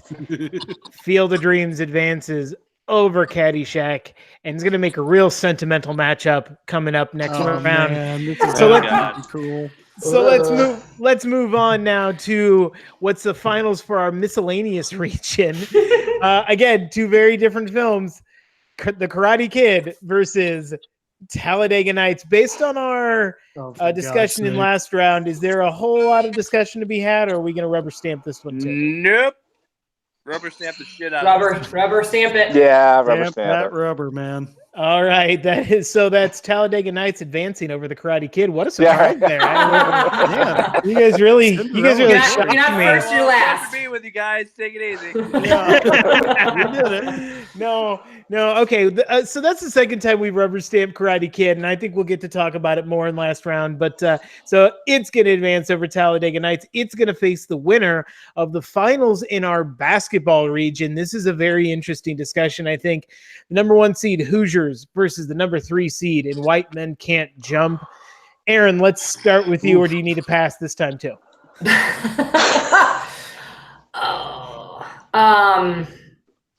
The better basketball movie is Hoosiers. I love White Men Can't Jump, but I mean, I don't know. Hoosiers is Hoosiers. And it's concentrating on, I don't know. They're so different. And one I think is very like cultural commentary in one way, and then cultural commentary in another, but I gotta go Hoosiers. All right. Tim, how about you? I'm very much with Aaron. This is very similar to our last pick of Caddyshack and Field of Dreams. What do you feel like? I mean, White Men Can't Jump. If you're in a mood for that movie, can be perfect. But Hoosiers can tug at your heartstrings a little bit more, and who doesn't appreciate a drunk Dennis Hopper? So, is there any other kind? But Hoosiers, I love White Men Can't Jump. It's a phenomenal movie, but Hoosiers is one of those movies that can pull at your heartstrings a little bit more, that you can, I think, feel a little bit more emotional towards is Hoosiers, I think. All right. Well, I'm going to be the dissenter here, and I'm going to at least tip it a little bit towards White Men Can't Jump, because I think White Men Can't Jump touches about not only the basketball sequences are better, it's a lot more, it's more fun. And I know Hoosiers isn't trying to be a fun movie. It's meant to be more the heartstrings inspirational, but I also think White Men Can't Jump for a comedy also has a lot of great character development in it and good character moments. So for that reason, I'm still sticking with White Men Can't Jump over Hoosiers. So that makes it 2-1. John, what say you? Is Hoosiers moving on, or will we go into a tie? If Hoosiers were made now, it would be the 800th movie that followed the script of kind of the underdog, the little guy, making it. But it's not made now. It kind of started this formula of a sports movie. So I'm going to say Hoosiers. All right, there it is. That's Hoosiers advancing. Jeremy, do you have any thoughts before we move on? I would have voted for Hoosiers as well. I'll save it for the next round, man. All right. Yeah, well. It's fine. It's fine. I'm okay. I'm okay. It's fine. I'm okay. I'm okay. Whatever. I would have voted for it, but I would have hated myself. Okay. I would have just hated myself. There's nothing wrong with hating yourself, Jeremy. I've learned to do that now for the last. I've embraced it. Everyone it's good. hates me. All right. Yeah. So, all right. Let's get over to the other side of the bracket. Jeremy, let's see what our choices are over there. Yeah, definitely. So in the boxing and ice category here, 2 boxing, 2 ice. We got to love that. Rocky going up against Raging Bull, and Miracle going up against Cool Runnings. All right. This is an interesting one, because I think when you think boxing movies, these are probably the 2 that come to mind. It's Rocky and it's Raging Bull. And I think they're both interesting choices, because one takes the inspirational route and one takes the grittier, harder edge route. Aaron, I think you made your thoughts on Raging Bull known in the last round. So can I go ahead? I'm assuming you're going to go with Rocky on this one. I am going to go with Rocky. I think Raging Bull, while it is obviously a critically acclaimed film, I think that if you ask, well, depending on the age demographic you ask, who knows, like, what sports movie or boxing movie are they going to go with? And I think the answer is I would think is Rocky, because it's more feel good than Raging Bull. Mm-hmm. I don't know. Yeah, and I think that's a good point to what people want out of your sports movies. I think most people go to sports movies for kind of that inspiration, for that feel good. And even if the main characters don't win, which doesn't happen, I mean, that doesn't happen in Rocky necessarily. Mm-hmm. The grittier side of Raging Bull or the grittier side of a sport oftentimes isn't met as well or thought of as fondly. That's like a film that didn't make the second round, The Wrestler, I think was a great example of that. That movie is a lot like, kind of like Raging Bull in the world of professional wrestling. But I agree with you. That movie. Yeah, it's a great movie. But I'm going to go with the inspiration. I'm going to go with Rocky over Raging Bull. I like Raging Bull, and I think that movie is a beautifully shot film. I think if you haven't seen it in a while, I agree. I think you should and get it on HD or Blu-ray. Just even though it's a black and white movie, the things that Scorsese does, I think, are really outstanding. So I'd recommend it, but I'm not going to recommend it to advance. I'm going with Rocky. John, how about you? Yeah, Rocky. I mean, for the things that you said, and I mean, the greatest thing, if Rocky had won that match, it would have been a different story. But the ending of that movie was just enough, so it was inspirational, but quasi-believable. Rocky. Yep. All right. So that's enough for Rocky to advance. Jeremy, Tim, you got anything to say about Rocky or Raging Bull before we move on? No, I would go with totally. Rocky as well. The coordination, I think Rocky if you see any sort of documentaries on it, the fight choreography is extremely rare and was not revolutionary. That's a bit of an extreme term, but it was with him and Carl Weathers was what's a better word than revolutionary? What's better? That is extreme as a word. Iconic. Further the medium. Iconic. Sure, whatever. But their fight choreography was excellent, and yeah, the movie I would say I enjoyed more of Raging Bull. All right, so let's get over to our ice sports finale. Miracle versus Cool Runnings. Again, Disney likes them some ice movies. Right? That's what I'm learning here. They're comfortable with ice movies. They like the winter sports apparently. Yeah. So, all right, John, what say you? Cool Runnings or Miracle? Yeah, Disney does that. I took the kids to Disney on Ice a year or two ago. It's great production. Yeah, it's Miracle. It's just a better movie. The story. Both movies obviously, true stories, but Miracle probably a little closer to the actual line of the story. And Miracle's just a fantastic movie. I love it. I can't get enough of that movie. All right. Aaron, how about you? Miracle. right. And again, back to what you said, like, what are you looking for out of your movie? And that's it's pure inspiration. Mm-hmm. All right, Jeremy? Yeah, Miracle. I'm gonna keep it short and sweet because I'm wanting it to go all the way, dude. So all right. Well, that's enough for it to advance. Tim, you got anything to say? Yeah, Miracle as well. Yep. Okay. Well, and I'll say, look, Cool Runnings. I think this was if we had a Cinderella in the Sweet 16, it's got to be Cool Runnings to make it that far. So I'm glad to see it at least in the conversation. But yeah, I mean, it's hard to put that speech, the Kurt Russell speech up at the end, and obviously the historical context makes Miracle maybe an easy pick here. So, all right, let's go down to our football region. Jeremy, what do we got? yeah, okay, here we go. Football bracket. We've got Rudy going up against Oliver Stone's Any Given Sunday, and Remember the Titans going up against those misfits in The Replacements. What a hodgepodge this is. This is wild. I don't know. Okay. All right. So let's start it off here. Rudy versus Any Given Sunday. Tim, you made your thoughts known on Oliver Stone early. What say you here?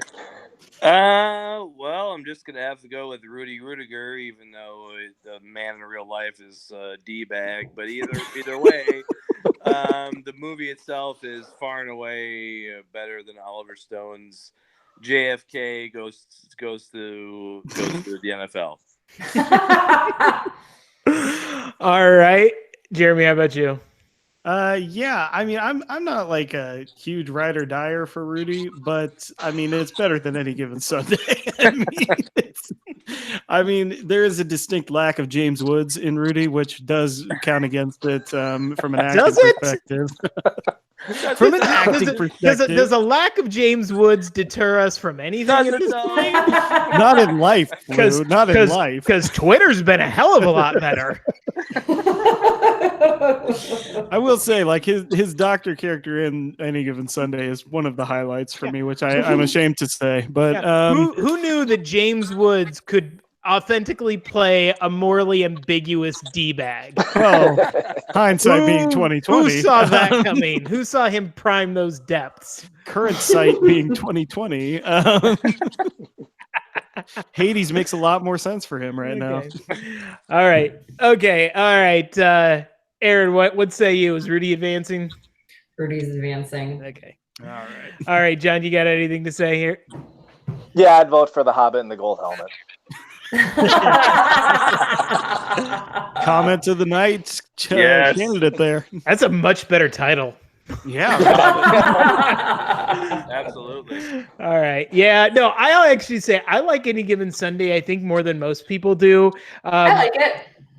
And I think it's like Oliver Stone's. It's a little much at times, probably a little too long. But but I think there's some really good performances. I think it's also one of Cameron Diaz's best roles. Yes. She is like outstanding in that movie. So I there's a lot of things, and John C. McGinley as a Jim Rome parody. Yeah, dude. Oh, I love it. I want McGinley doing anything, I man. want a spin-off. Dr. Cox as Yeah. for toast. It's perfect. He is so like it's wonderful. So there's a lot of things I like about Any Given Sunday. It is surrounded by a lot of just too muchness. But anyway, Rudy. Well, hey, also though, it gave us one of the best sports names ever in Steamin' Willie Beeman. I mean, let's be honest, people. Oh, we won't go further into his rap song because we're we've already reached our Recorded that limits. very Yeah. quickly, Yeah, man. he does. We'll do a guilty pleasure on Any Given Sunday. We'll Video. What? yeah. We'll break that down for football season. All right. So who's Rudy going to take on in the football region? Is it going to be the 3rd seed, Remember the Titans, or is it going to be the number 7 seed, the Replacements? Aaron, let's start with you. Why?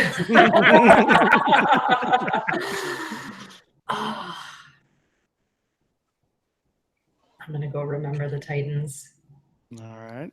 Okay. All right. I think it just. I love the Replacements. It's so fun, but I really appreciate the issues that Remember the Titans tackles and the way in which they do it. See what you did there. All right. Jeremy, how about you? Yeah. Again, there comes a point where you just got to go with what the better movie is, and I think that's Remember the Titans. Oh, look at Lou. I quote Denzel's speeches in that movie so many times, just because it's just peak Denzel Washington. I mean, it's a Disney movie about a high school football team. He easily could have phoned that in, but he is going for it, and I absolutely love it. And every time the emotion starts in that movie, it just gets me. All right, John, what say you? Yeah, I mean, this absolutely breaks my heart, but if I'm being honest with myself, Remember the Titans.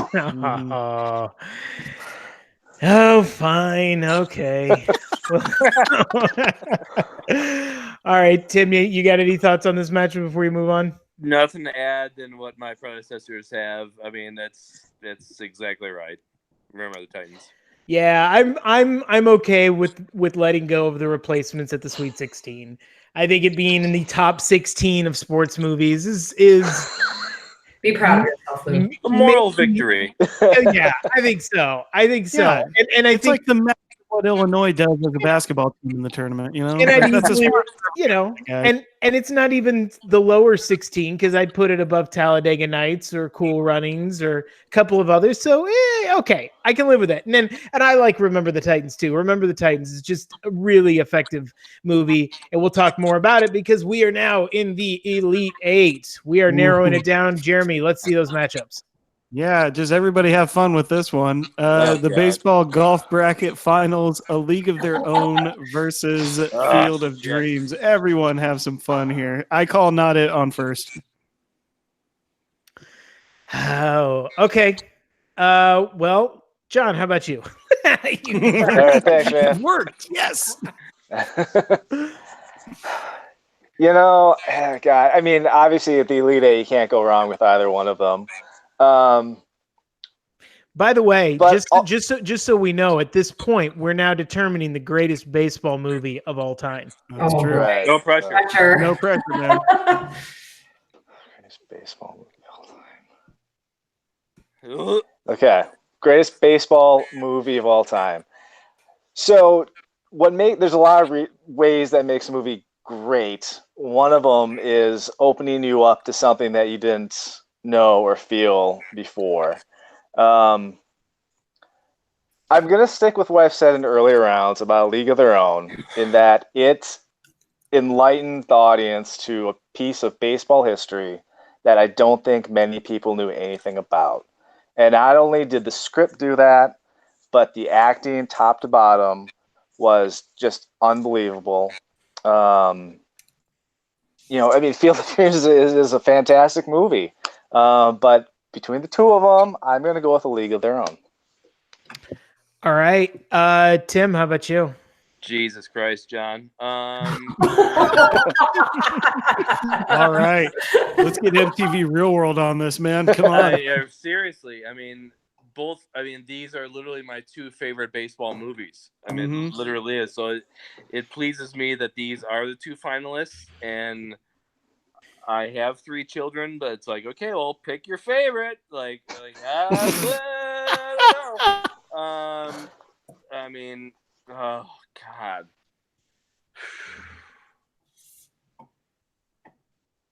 Field of Dreams. Oh. Okay. I was blurting it out. I was. There you go. Yeah. Go. Rip the Band-Aid off. Yeah, exactly. All right. Going with your gut, and that's tying it up at 1-1. Jeremy, how about you? Okay. I feel like, I have to keep my wife's love in a way. Oh, man. Overrated. No way. Overrated. Be yourself, Jeremy. We're here to protect you. Look, I absolutely love both of these movies. Like everybody, that's going to be the comment we all make. But I think what you said, John, makes a lot of sense to me. Because I didn't know anything about the women's league. I didn't know that they played while the men were away, and I thought that the way that story is told is just so personal and so. I mean, there's so many great scenes in that movie that just gut you. I mean, especially the letter scene. I mean, right before the big game and stuff. It's just all of that stuff just works really well. So I'm voting A League of Their Own. I'm going for it. All right, Aaron, how about you? I'm going to League of Their Own. And One of us. Yeah. Well, again, right? Field of Dreams, quintessential baseball movie. Everyone can quote, "If you build it, they will come." You're right. People make trips out to Dyer, Iowa. I did myself. I went out there to the Field of Dreams, which is now split into the Field of Dreams and the left and center Field of Dreams, due to a property dispute. But so it's a little lackluster, but I think what A League of Their Own does that every other baseball movie doesn't do is it's a 4-quadrant. It hits the 4-quadrant demographics. It appeals to everybody. I think a majority of the baseball movies that have been made appeal to men. And what this movie does that I really love, especially as a girl growing up in the 90s, and even now when I look back, is that you see a side of history where women had a certain role culturally and in society and in the home, and they're given an opportunity to step outside of that role. And what I think they do, what I love that the movie does is that they actually show them not only step into this role and they're trying to be like, hey, okay, stay in your pretty little box, girls. But they do a great job of being like, we're playing a sport that's been here for boys, and they play just as well as the boys. And they're in the dresses, so they're showing both the feminine and kind of this masculine component of these women and them trying to do the balance act. I've got to be pretty, I've got to be a woman, I've got to be soft, I've got to be this, but I'm playing this sport where I've got to be strong and I'm spitting and I'm holding my own with the boys. And I think they do that beautifully also with the relationship between Tom Hanks and Gina Davis's character. So I think this movie actually appeals more to the masses. I still actually see costumes for girls and women to dress up as the baseball players in A League of Their Own, which I think is, awesome. So League of Their Own. How did we make it this far in this podcast and not even discuss there's no crying in baseball? I know, look, Field of Dreams has Dad, You Want to Have a Catch, or If You Build It, They Will Come, but League of Their Own has one of the great sports freakouts of all time too. Yeah. So look, I love both movies. He's a fantastic character. Yeah. Oh, he's great. Yeah, and everybody's nailing it. We're gonna talk more about League of Their Own in a minute, but Field of Dreams. I mean, I don't think you can go wrong with either of these movies. So It's not going to advance. League of Their Own is making it to the Final Four. What's it going to face? Jeremy, what's our matchup? Well, you would ask me that, Lou, and I should be prepared for such things, you would think. All right. Here in our basketball and miscellaneous bracket, Hoosiers, the number 1 seed, is going up against the Karate Kid. Such an interesting matchup to dissect here. Mm-hmm. Well, I'm going to start, and because we haven't gotten to talk about the Karate Kid at all, because we've rubber stamped it 2 straight rounds. So I'm going to start because it's going to get my vote to go to the Final Four over Hoosiers. Wow. Okay. Because I think, look, it does the underdog story, but it does it for a teenage audience. It makes karate cool. I think there were a lot more people that were interested in karate because of this movie, which is one of the other things that we talk about. Everybody knows the crane kick. Everyone knows wax on, wax off. I think if you want like a sports movie that's endured, I think it's endured and probably has aged better than Hoosiers. So for all of those reasons, Karate Kid sweeping the leg for me. It gets my vote. All right. Tim, how about you? You look very dismayed at that. I wouldn't say dismayed, because I mean, but both movies are excellent, and your cultural, it sweeps the leg for me. Like, couldn't be more like chef's kiss for me, Lou. But as far as an underdog story, I like Hoosiers better just because. Yeah, not a lot of people knew about, karate and whatnot, but in Hoosiers, the underdog story is, as Gene Hackman would say, fundamentals and defense. That was the reason why they won, and whereas Cobra Kai was, strike first, ask questions later kind of thing, where Indiana basketball is, all right, score the points, shoot as much as you can. So it really is kind of a difference of, okay, do you choose basketball or karate as far as a underdog story? And in a simpleton phrase, I would say that basketball in this movie would be a favorite of mine, and just the performances I appreciate more than I would the performances in Karate Kid. So I would go with Hoosiers. Okay. All right. Jeremy, how about you? Yeah, you both did a really good job convincing me which way to vote. So, I'm in a dilemma here. But there's always what you said about the Karate Kid is absolutely right, Lou, and you as well with Hoosiers. The scene in Hoosiers that always gets me is the scene where they walk into the big stadium for the first time, and the very first thing the coach does is measure the baskets and how tall it is and how far away it is, and just saying, I think you'll find it's the same in our gym too. And I just I don't know why, but that scene is just literally one of those that's always stuck with me in any movie I've ever seen, just because, again, just the incredible underdogness of that movie just sticks with me. So I'm gonna very closely go with Hoosiers. All right. John, how about you? Yeah. So, I mean, Hoosiers taught us very clearly that boring ass basketball can be effective.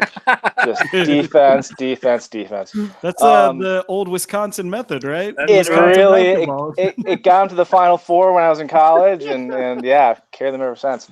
But as far as a movie, yeah, I mean, Elite Eight, they're both great movies. I'm just gonna go with Hoosiers. I think just Gene Hackman's performance and just overall, I just think it's a better movie. Wow. All right. That'll do it. But Aaron, how would you have voted? I was going to vote with you, Lou. I was going to go Karate Kid. Oh, you picked the wrong order, man. I did. I went out of order there. Yeah. I will say, if we could find a way to get Pat Morita into Hoosiers, it would just be the perfect. That's an excellent point. Yes. What about the tutelage in that movie? Wow. Yeah.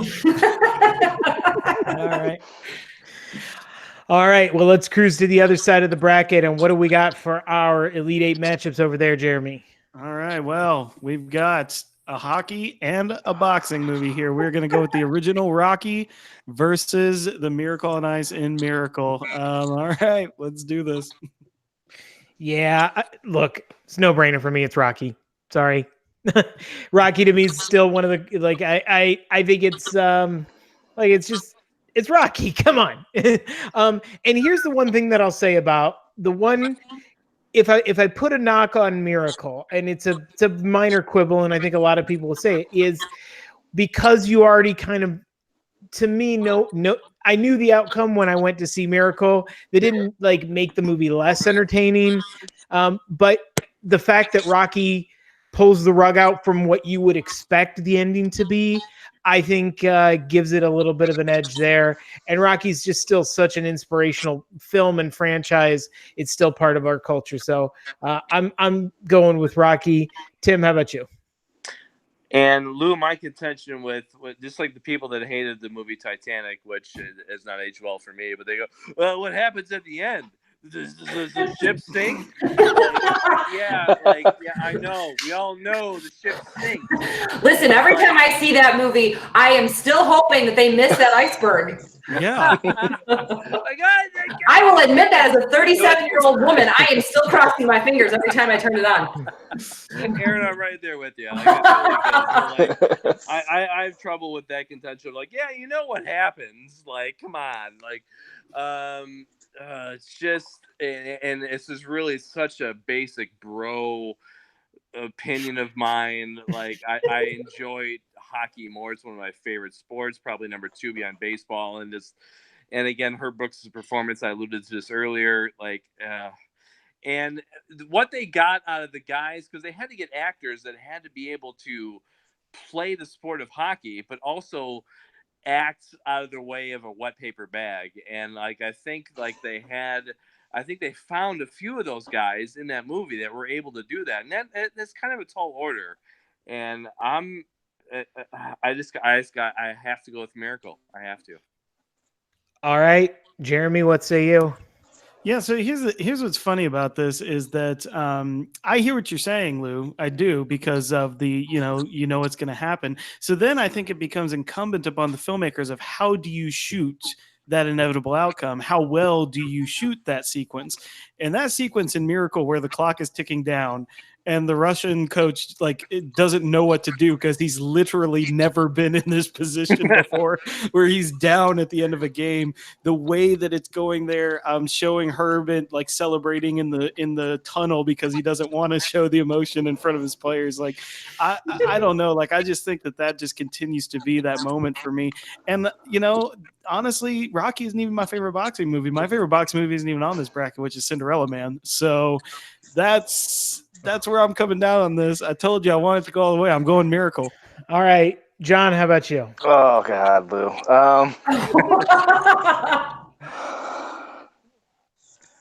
Jesus, He votes for Jesus. This is just such a tough one. I mean, for the points that everybody's brought up. I mean, Miracle. Yeah, obviously the ending, but still. The end of the game when they pipe in Al Michaels' commentary. Yeah. When Herb's in the tunnel afterwards. Mm-hmm. I still get chills. You still get the feeling every time I see it. It's just such a unbelievably well done movie. Uh-oh. Jesus Christ.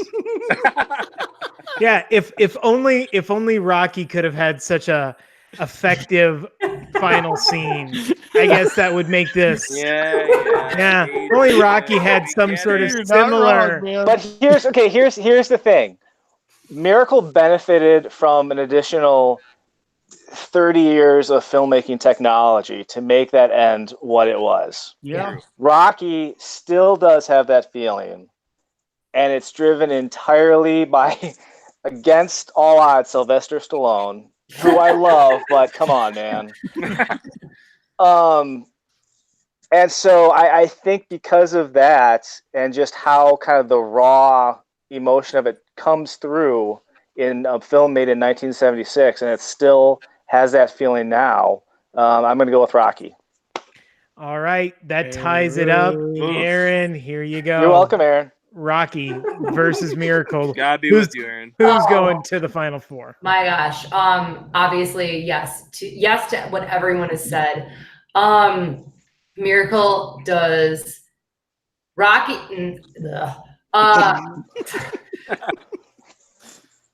Miracle does an amazing job eliciting the emotion of what a sports movie should. It is exhilarating. I actually, to Tim's point, really appreciate, as someone who grew up with hockey, the fact that, like you said, they had to find actors who could both play hockey at a certain level and act. And so that actually was even more charming and endearing to me, because much like the 1980 team, who were all amateurs, so were many of these actors. So, you know, I thought that was like poetic justice in a way. However, when we get into the Final Four and we start looking at cultural relevance and the ripple effect it's had and everything, it's like, yes, Rocky has, with that one single movie, has created a dynamic character and a huge franchise and a household name. And not that Miracle hasn't, but I think that one of the things that limits Miracle is also the time in which it happened. And as you and even though that's the same with Rocky, Rocky still remains to be relevant. Whereas the further you move out of out of 1980, the less emotional attachment people have to that win. And I think then to that movie. So even future casting, I would say that Rocky would be the more, would be the movie that's going to continue to have more of a impact as a sports movie. That's fair. That's very fair. It's a great point you made. I feel like we all well argued this round. I do. We did. That was a good discussion, and it ends in a 3-2 victory for Rocky. Forget all you guys that didn't vote for my movie. Rocky's going to advance to the Final Four. Who's it going to take on in our last Elite 8 matchup, Jeremy? The very last matchup here, we have Rudy going up against Remember the Titans for football supremacy. Let the battle begin.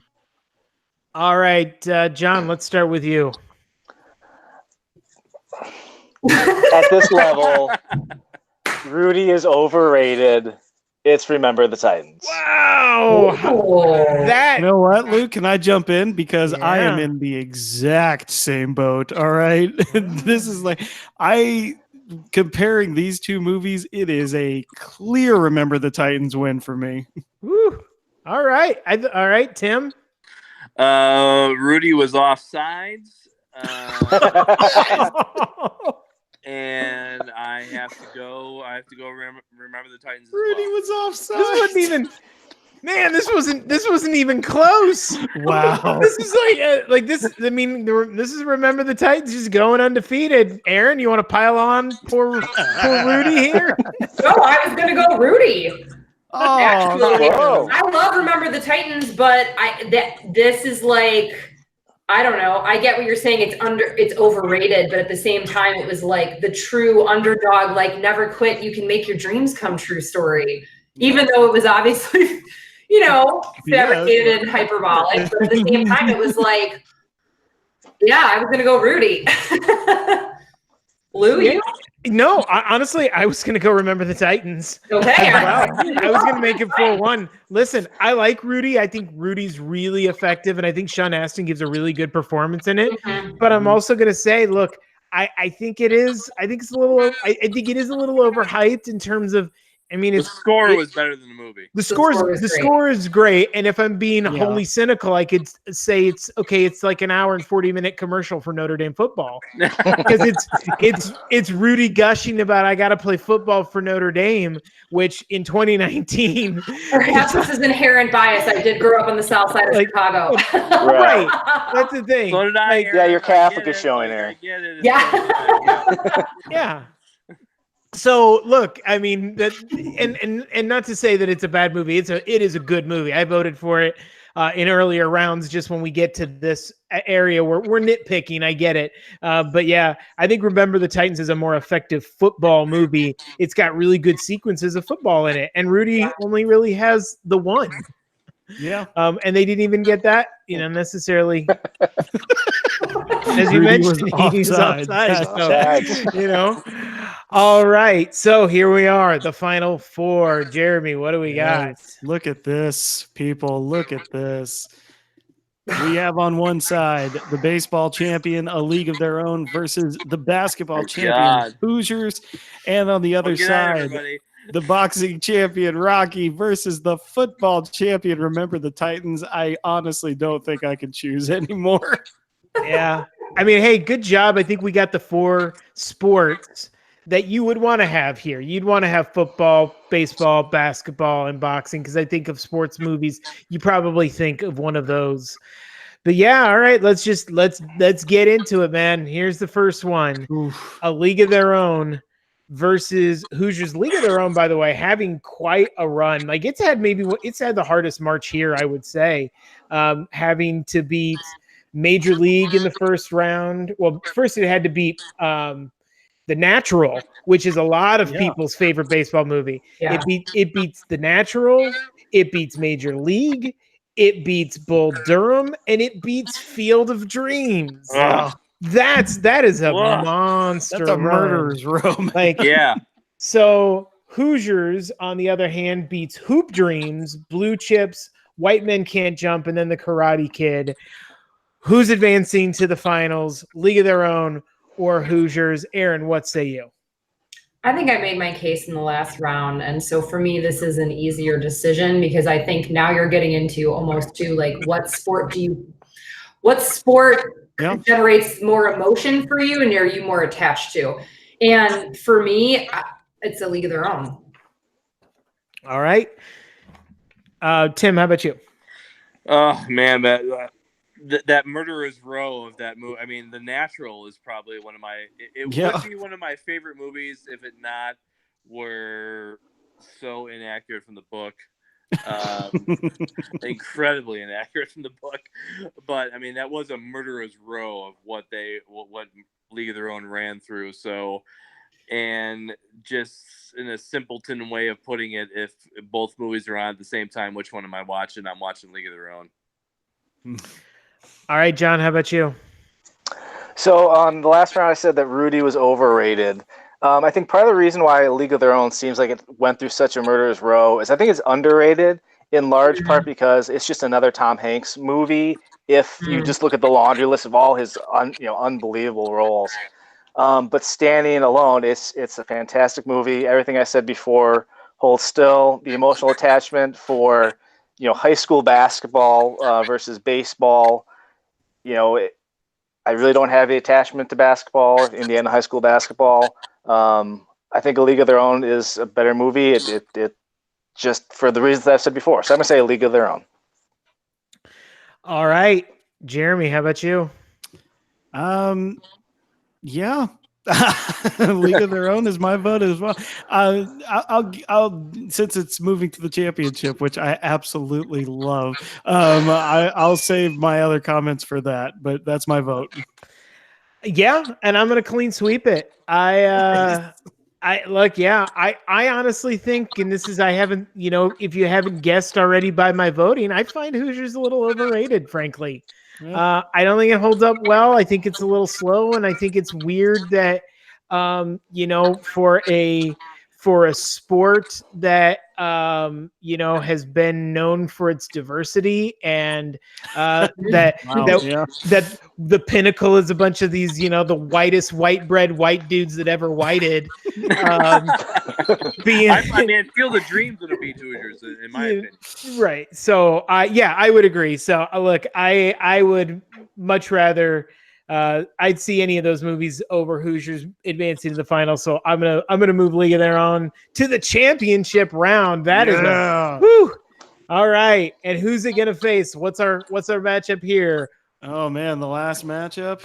I think I closed it out, but that's fine. Oh, you already showed it earlier. It's fine. So it's gonna go up against Rocky, the winner of the boxing region versus Remember the Titans. I'm going to get it out of the way because, look, people know me. If you listen to this podcast long enough, I'm a Rocky homer. Look, the only reason right now that I'm at this camera angle is to my left is my Rocky poster, and championship belt. So But look, he's got integrity, folks. He's not trying to sway the vote. I'm admitting my bias up front. I'll say the reason that I love Rocky is because I think Rocky is one of the single most enduring characters in movie history. He is the template for the underdog in every sports movie you have ever seen since.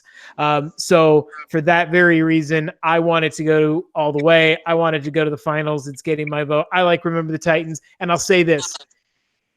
Someday when I pass away, if any of you sing na na na na, hey hey hey goodbye at my funeral, Now we're definitely gonna do that. I will come. Yeah, I wasn't going to before this, but Yeah. Yeah, the problem is, Lou, you put that out there now. No, I would mean, prefer you take I'm my gonna Rocky. request that with Donna. Donna's definitely. We're definitely gonna do that. No, I would prefer you take my Rocky championship belt and drape it over my casket, Rocky IV style. Okay, but I'll do that, Lou, but only if I can play There's No Easy Way Out blaring over some speakers at the same time. Is there any other way?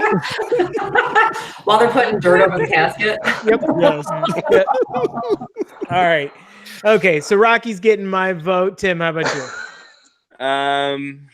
Lou, I love Rocky. I alluded Uh-oh. to earlier that it's a Academy Award-winning film. But man, I gotta go. I have to go. Remember the Titans. Just as far as the multitude of performances in Remember the Titans is more significant than the performances in Rocky. The performances in Remember the Titans are, in my opinion, better than the supporting cast in Rocky. Brain and blood is about to shoot out from my ears here. Broke Are we The suggesting? supporting cast of Rocky. Oh. Defend who is better in the supporting cast of Rocky besides Burgess Burgess fucking Meredith. I'm sorry, NPR The listeners. Munchkin? You're gonna go with that? I think it's worth it for that line. That's the title of the episode. Okay. I mean, okay. After those three, what else you got? Carl Weathers as Apollo Creed. He's magnificent. Yes. Okay. Talia Shire as Adrian. Burt Young as Paulie. That is. What are we even? What are we doing here? This is the podcast, Lou. This is what it's all about. This is what we get down to right here. This is it. This is what we're doing. We're throwing down right now. Yeah. Okay.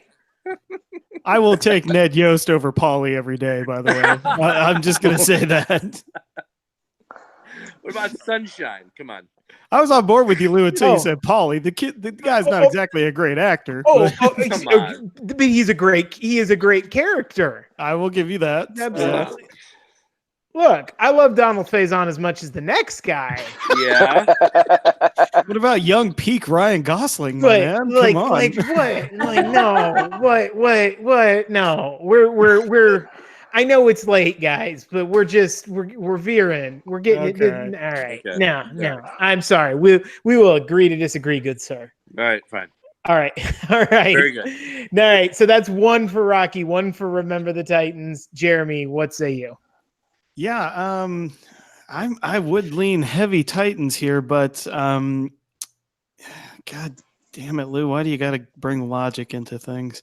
I'll say this though, I'm going to vote for Rocky. Just I'm going to get out of the way, but I will say this, and because I studied music composition in college, the score, Trevor Rabin's score for Remember the Titans, is one of the best musical scores for a movie I've ever heard. That Titan Pride theme that plays, especially once they win, and he strings it in different versions throughout the movie. I just want to encourage everyone, if you're into film scores, that is literally one of the best. That being said, I'm going to vote for Rocky just because, and I think Aaron, you actually gave a great reason why in the last round. So, all right. So, Aaron, what say you? I love Remember the Titans, but it's when you get down to, I think, this level, Remember the Titans, yes, is a great ensemble cast. All of the characters, very emotionally moving moments, but it's still a little too Disney sweet. And I think what I appreciate about Rocky is that Rocky's simplicity. Like, not only did the movie itself create the template for the underdog sports story, like Sylvester Stallone himself going into, I think, knowing that about him trying to get Rocky made and like where he was, I think also you cannot deny fed into, like, you know, feeds into the underdog story and the Cinderella story of the whole thing, and how it's created this huge household name and a franchise, and now they're going on with Creed and Rocky. All right, so there we got it. That's enough to advance. John, you got anything to say about Rocky versus Remember the Titans before we move on? No, I mean, my vote was going to be Rocky, and I'll talk about it in the next round. All right, and we are here. No, Jeremy. I gotta go now. I can't. I'm really busy, guys. I think my kids are up. Okay, come on now. Sorry, I'm having trouble loading the picture here. Phil, Lou. Phil. That's all right. Okay. We know what it is. We know where we're at. We are here. Like, this is a long road. We'll take a moment. We'll take a breath, because we have a matchup that's very interesting. I think this is all right. It's back. There it is, guys. wow. Dude. I don't know. Yeah. Okay. Good night, everybody. Everyone, you guys decide. We have a tie. Come on, you lazy audience. No ties. This isn't soccer here. I Okay. know.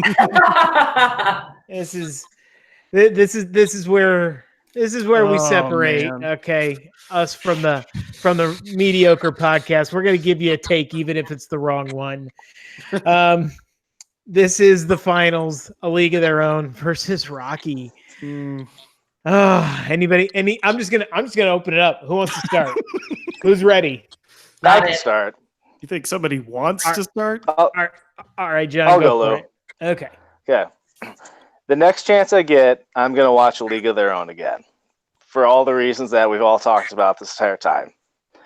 Rocky, a movie out of Hollywood for a large segment of the population, defines the sport of boxing.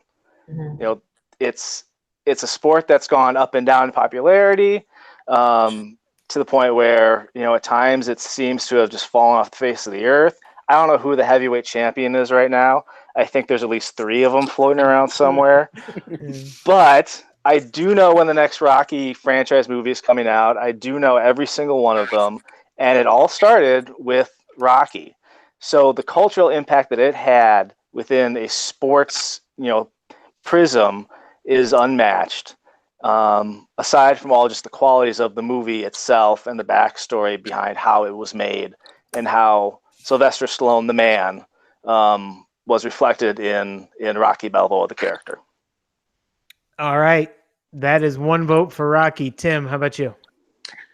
I mean, I think I've shown my ass a little bit in not thinking Rocky was going to advance to the finals. So I'm going to go with League of Their Own. In my defense is that, again, the ensemble cast being superior to the Rocky ensemble cast. It being more culturally significant.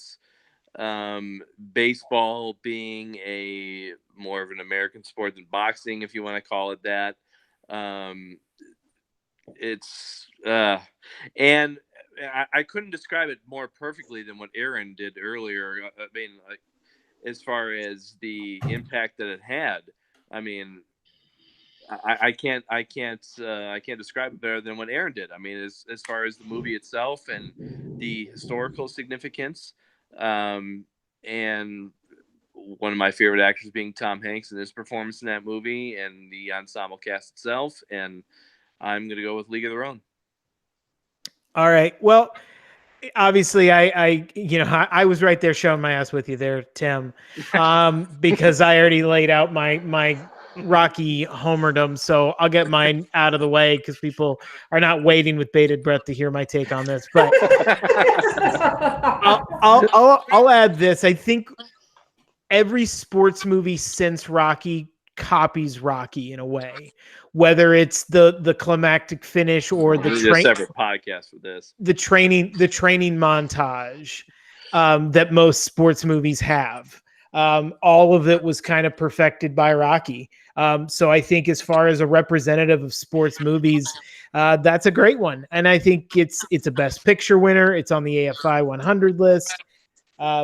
So it'll it's up there for a reason, and it's got the lines everybody remembers. It's got moments and scenes and sequels that everybody can quote. League of Their Own's a wonderful film. Don't get me wrong. But to me, if you asked 100 people on the streets, name a sports movie, Rocky's probably going to be one of the first things that comes out of people's mouth. So that's going to make it 2-1. Jeremy, what say you? Insanely well argued, Lou. I have a hard time not choosing Rocky. Now let me tell you why I'm not going to choose Rocky. So I just, God, Aaron's eyes just got so wide. I'm not doing this anymore. No, like, look, everything, like, these are two incredible films. I mean, we're choosing between A+ and A++ here. I mean, but to me, it's just like, I keep looking back at the movies I voted A League of Their Own over, and I think it's not just because of matchups. I think that there's something there, and the film just gets better every single time I see it. Just little mannerisms, everything. I think Rocky works so well because it is simplistic. You're right. It's just, here's a guy, here's an underdog, and here's this incredible task he's going to try and do, and that's why we attach to it. But I just think, like, the moment we're in, especially in this country right now too, I just think this is an important movie that continues to get brought up. So I'm voting A League of Their Own. So have fun, Aaron. All right, Aaron. It is down to this. We are 2-2. We have gone the distance. Whew. Oh man, I did not know that this is the position I was going to be in, and that I was going to make such a compelling argument about. Aaron, the greatest sports movie of all time comes down to you. Wow. This literally is a split decision. Yeah. Whew. So, A League of Their Own is what we've all been saying. I'm impressed with my own points that I brought up. No, I'm just kidding. But when it comes down to what's the one that keeps giving, keeps going, they both do it different ways. Both movies, if they're on, you're going to watch them. Like, there's a lot of the ways we were making our decisions that don't really cut it in this particular decision.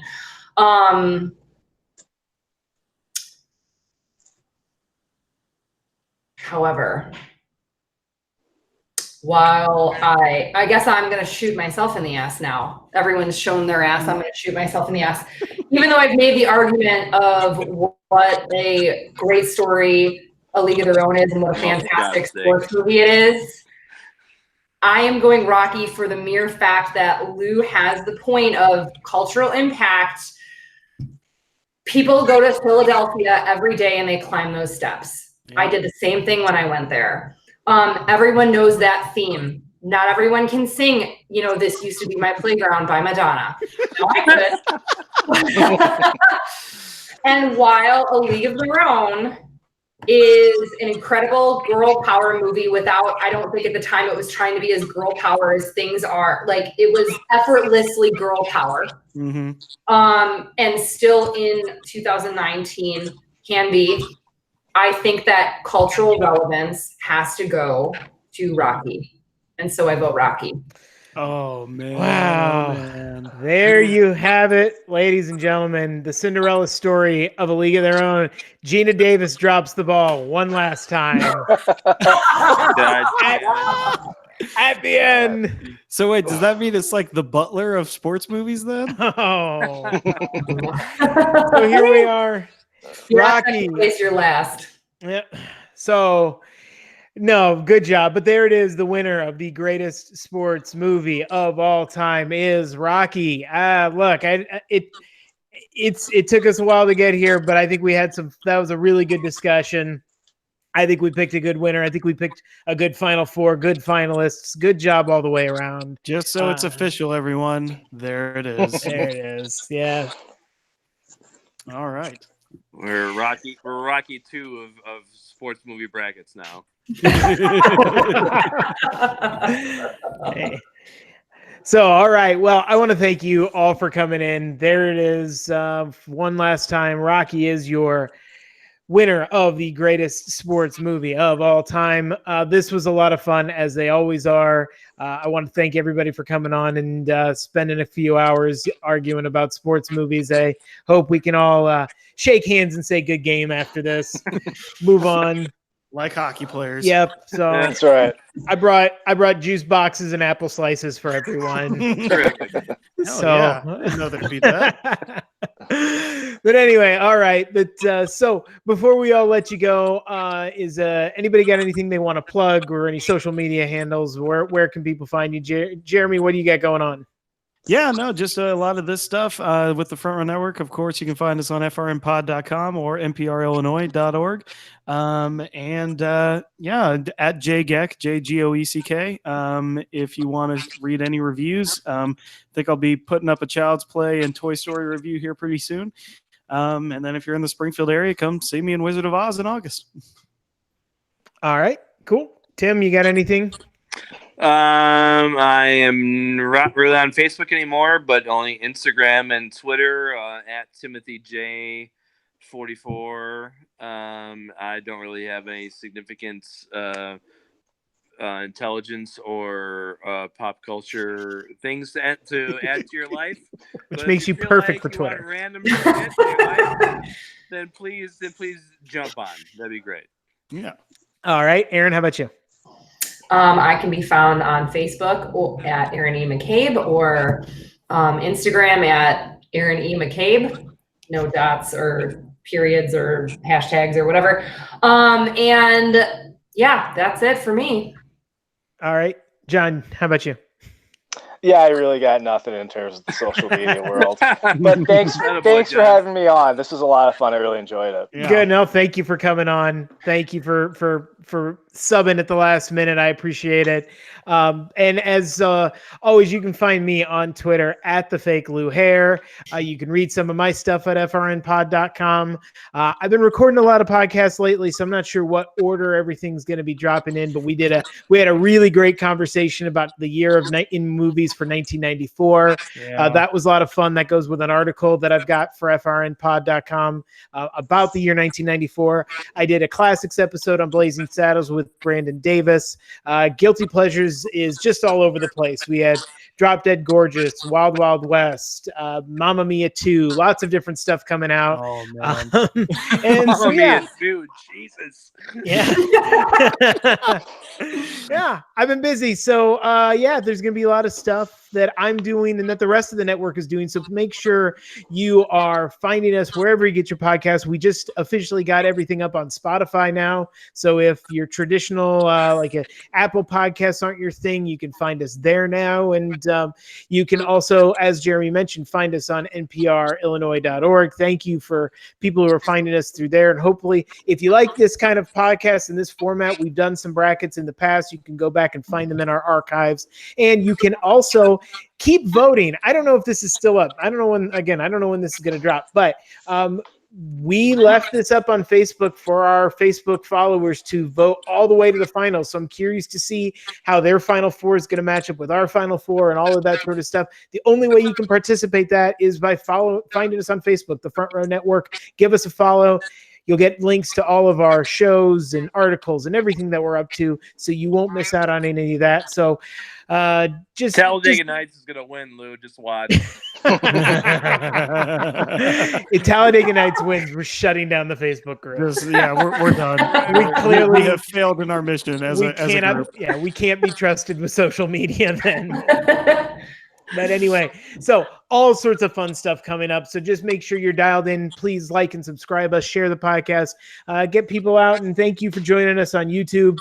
Make some comments. Let us know what you think. How crazy are we in some of these? But I think that's about it. So we're all going to go to bed. It's been a late night. Thank you for joining us.